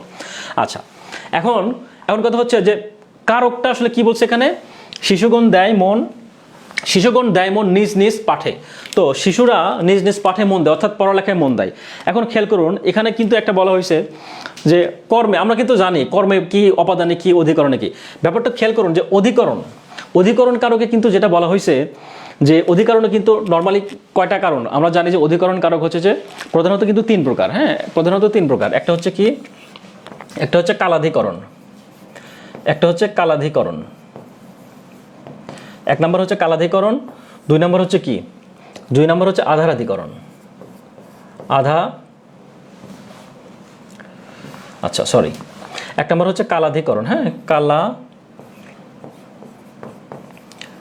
1 নম্বর হচ্ছে কালাধিকরণ, 2 নম্বর হচ্ছে কি আধারাধিকরণ, আধারাধিকরণ। আর 3 নম্বর হচ্ছে কি, 3 নম্বর হচ্ছে ভাবাধিকরণ। এখন কথা হচ্ছে যে এই যে আধারাধিকরণ, হ্যাঁ 3 নম্বর হচ্ছে ভাবাধিকরণ। তো এখন কথা হচ্ছে এই আধারাধিকরণ কিন্তু আবার 3 ভাগে ভাগ করা যায়। তো আধারাধিকরণকে আবার 3 ভাগে ভাগ করা যায়। কি কি? একটা হচ্ছে ঐকদেশিক, আরেকটা হচ্ছে কি,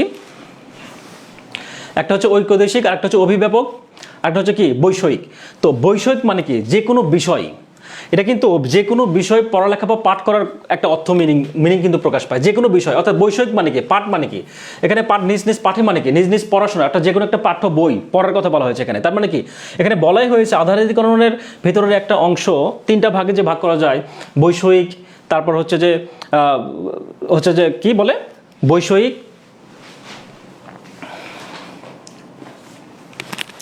আধারাধিকরণের 3টা যে প্রকার আমরা জানলাম। হ্যাঁ, একটা হচ্ছে যে আমরা জানলাম কি বৈষয়িক ক্ষেত্রে হচ্ছে কি পাঠটা বোঝাচ্ছে। হ্যাঁ, বৈষয়িকের ক্ষেত্রে হচ্ছে যে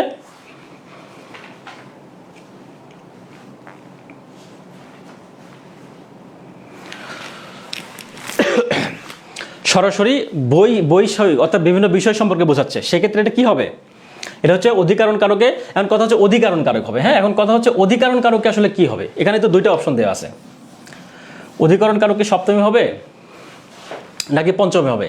এটা কিন্তু আমাদের মধ্যে আবার কনফিউশন তৈরি করে দিবে। তো একটা জিনিস খেয়াল করুন, আমরা কিন্তু যখন কারক পড়ি এটার কিন্তু কি রয়েছে, বিভক্তি সম্পর্কে কিন্তু আমরা জানি। আমরা কিন্তু পরীক্ষার হলে শুধুমাত্র অনেকে এমন হইতে পারে প্রথম অপশন দেখলাম যে অধিকরণ কারক, আমি জানি যে বৈষয়িক, অভিব্যাপক, তো এই বিষয়গুলো যদি হয় সেক্ষেত্রে কি হয়, আমরা জানি কি অধিকরণ কারক। কিন্তু কথা হচ্ছে এখানে সপ্তম বিভক্তি হবে না পঞ্চম বিভক্তি হবে। আমরা জানি প্রথম বিভক্তি কি সরেওস বা শূন্য, দ্বিতীয় বিভক্তি হচ্ছে কে রে, তৃতীয় বিভক্তি হচ্ছে দ্বারা দিয়া কর্তৃক, চতুর্থ বিভক্তি হচ্ছে কে রে জন্য তরে, আর পঞ্চম বিভক্তি হচ্ছে কি হইতে থেকে চেয়ে, ষষ্ঠ হচ্ছে কি রয়ের, এবং সপ্তম হচ্ছে কি এ অন্তস্থ অতে। এটা আমরা জানি।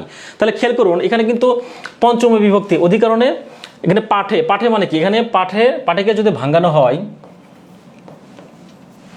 এ, পাঠিকা যখন ভাঙা, তার মানে এ অন্তস্থ অতে, এগুলো কি সপ্তম বিভক্তি। আর পঞ্চম বিভক্তি হচ্ছে কি হইতে থেকে চেয়ে, পঞ্চম বিভক্তি হচ্ছে হইতে থেকে চেয়ে, হইতে থেকে চেয়ে। তাহলে আমরা যেটা জানলাম, পাঠে যেহেতু এ সপ্তম বিভক্তি এটা। ওকে, নেক্সট দেখি, নেক্সট কি বলা হয়েছে, কোনটি শুদ্ধ বাক্য। হ্যাঁ, কোনটি শুদ্ধ বাক্য। এখানে কি 2 22 মানে 2 2 2 1 1 1 1 2। ব্যাপারটা হচ্ছে যে আমরা এটাকে এভাবে যদি চিন্তা করি, রস্বই আর একটা হচ্ছে কি দীর্ঘই। হ্যাঁ, তো এটাকে যদি আমরা 1 ধরি, এটাকে 2 ধরলাম, ব্যাপারটা এরকম। তো পরীক্ষায় কিন্তু এটার 1 2 এর নিয়ম না 1 1 নাকি, আমরা যদি এভাবে চিন্তা করি তাহলে কিন্তু আমাদের বুঝতে মোটেও সমস্যা হয় না। খেয়াল করে দেখুন যে পরীক্ষার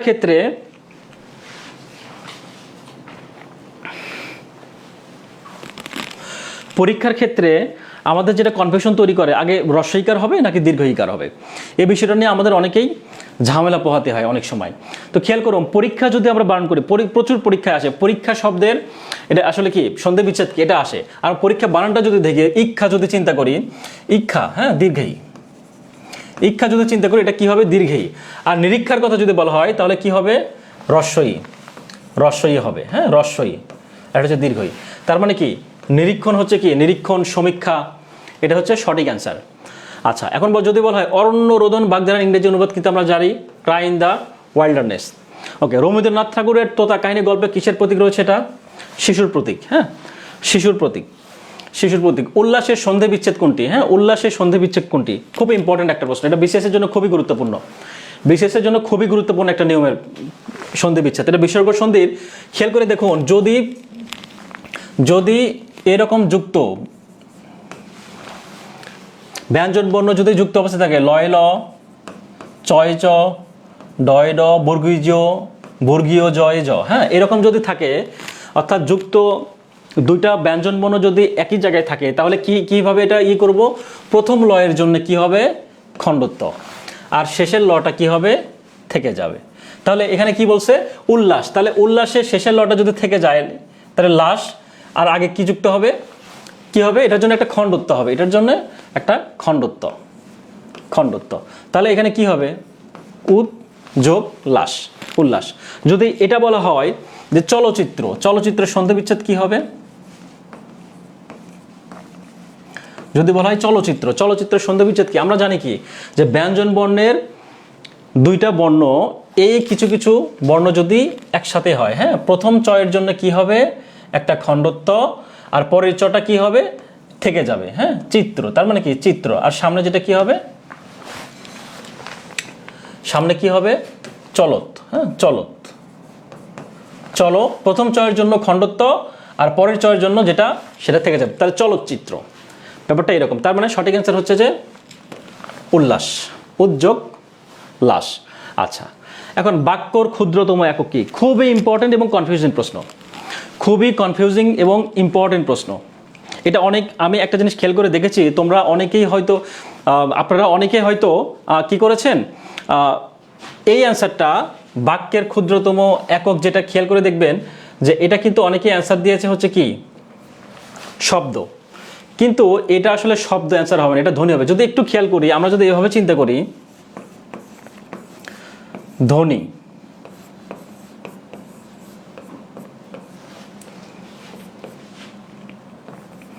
একটা ধ্বনি বা একটা বর্ণ থেকে কি হয়? আমরা কিন্তু জানি যে বর্ণ কিন্তু নির্দিষ্ট। বাংলা বর্ণমালায় কিন্তু 50টা কিন্তু হচ্ছে যে বর্ণ রয়েছে, এই 50টা বর্ণ কিন্তু ফিক্সড করা, এই বর্ণগুলো কিন্তু কোনোদিনও চেঞ্জ হবে না। তাহলে আমরা যদি এটা চিন্তা করি, বর্ণ যেহেতু ফিক্সড, তাহলে বর্ণ থেকে কি হয়? হাজার হাজার শব্দ তৈরি হবে, হাজার হাজার শব্দ থেকে কি হবে? হাজার হাজার বাক্য তৈরি হবে। তাহলে হাজার হাজার বাক্য থেকে কি হবে? হাজার হাজার অর্থ তৈরি হবে, বা কি হবে? হাজার হাজার ভাষা তৈরি হবে। তাহলে একটা জিনিস খেয়াল করে দেখুন, এখানে বলছে কি বাক্যের ক্ষুদ্রতম একক কি? তার মানে আমরা এটা কি পাইলাম? বাক্য। তো বাক্যর ক্ষুদ্রতম একক হচ্ছে কি হবে? ধ্বনি অথবা বর্ণ হবে। আমরা যদি এটাকে আরেকটু ভাবে চিন্তা করি, খেয়াল করুন, দেখবেন আমরা যদি এটাকে মাটি ভাবে চিন্তা করি, সাপোজ ধরুন আমরা ধ্বনিকে মাটি হিসেবে কল্পনা করলাম। তো ধ্বনিকে যদি আমরা মাটি হিসেবে কল্পনা করি, মাটি থেকে আমরা কি বানাই? ইট বানাই। তাহলে শব্দটাকে আমরা ইট হিসেবে কল্পনা করছি, ইট।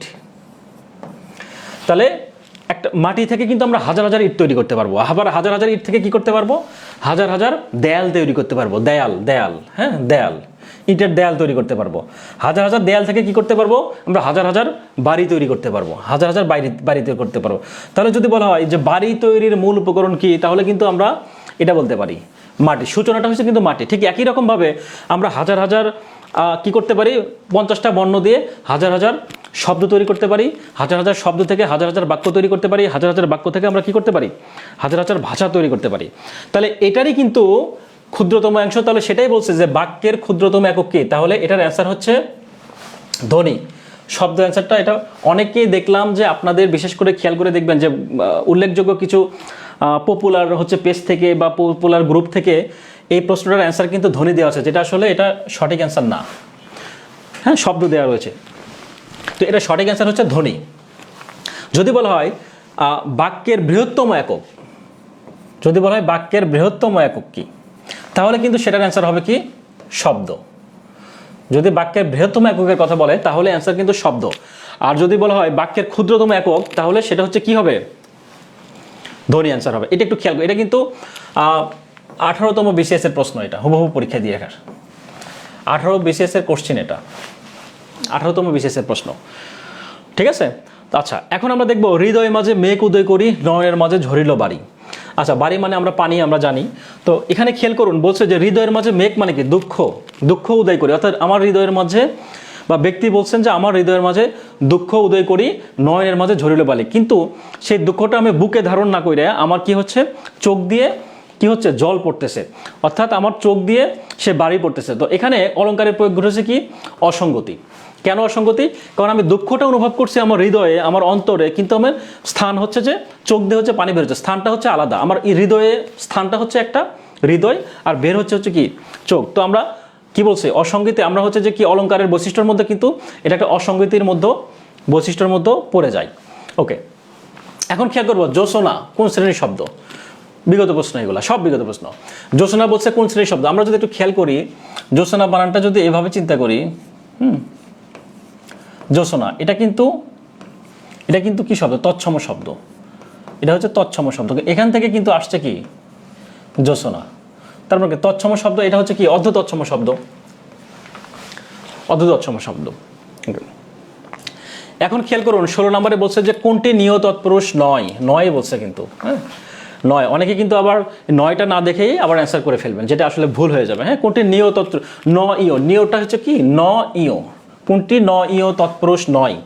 খেয়াল করে দেখুন, অনেককে যদি আমরা ভাঙ্গাই, অনেককে যদি ভাঙ্গাই, আমরা কিন্তু জানি যে তৎপুরুষ সমাসের নিয়মের ক্ষেত্রে নয় ইয় তৎপুরুষ সমাসের যদি নিয়ম পড়ি তাহলে কি হবে, 9 1, তার মানে কি একের অধিক। যদি অনিষ্টকে যদি আমরা ভাঙ্গাই তাহলে কি হবে, 9 নিষ্ঠ, 9 নিষ্ঠ। আর অনৈক্যকে যদি আমরা ভাঙ্গানোর চেষ্টা করি তাহলে কি হবে, 9 ঐক্য, 9 ঐক্য।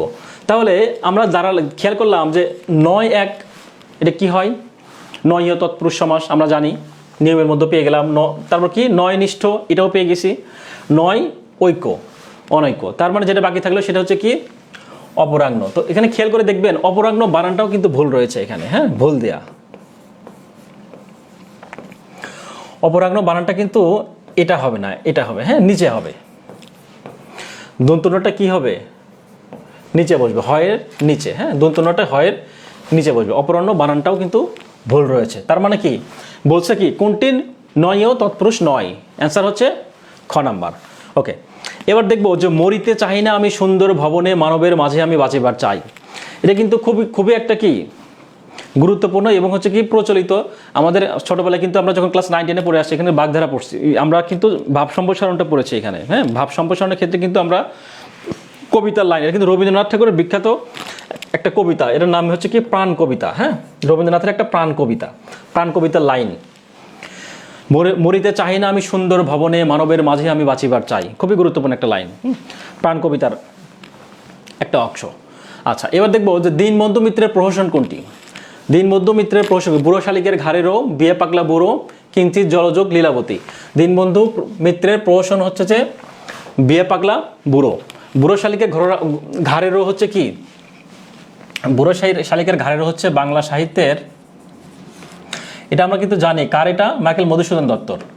আর এটা হচ্ছে বাংলা সাহিত্যের প্রথম প্রহসন। হ্যাঁ, প্রথম প্রহসন, এটা একটু খেয়াল করতে হবে। প্রহসন, বাংলা সাহিত্যের প্রথম প্রহসন হচ্ছে যদি বলা হয় বুড়ো শালিকের ঘাড়েরও, আর যদি বলা হয় লেখককে মাইকেল মধুসূদন দত্ত। হ্যাঁ, আমরা একটু অপশনগুলো বিশ্লেষণ করে অপশনগুলো ব্যাখ্যা সহকারে পড়বো, তাহলে আমাদের অন্যান্য পরীক্ষার জন্য অনেক সুবিধা হবে।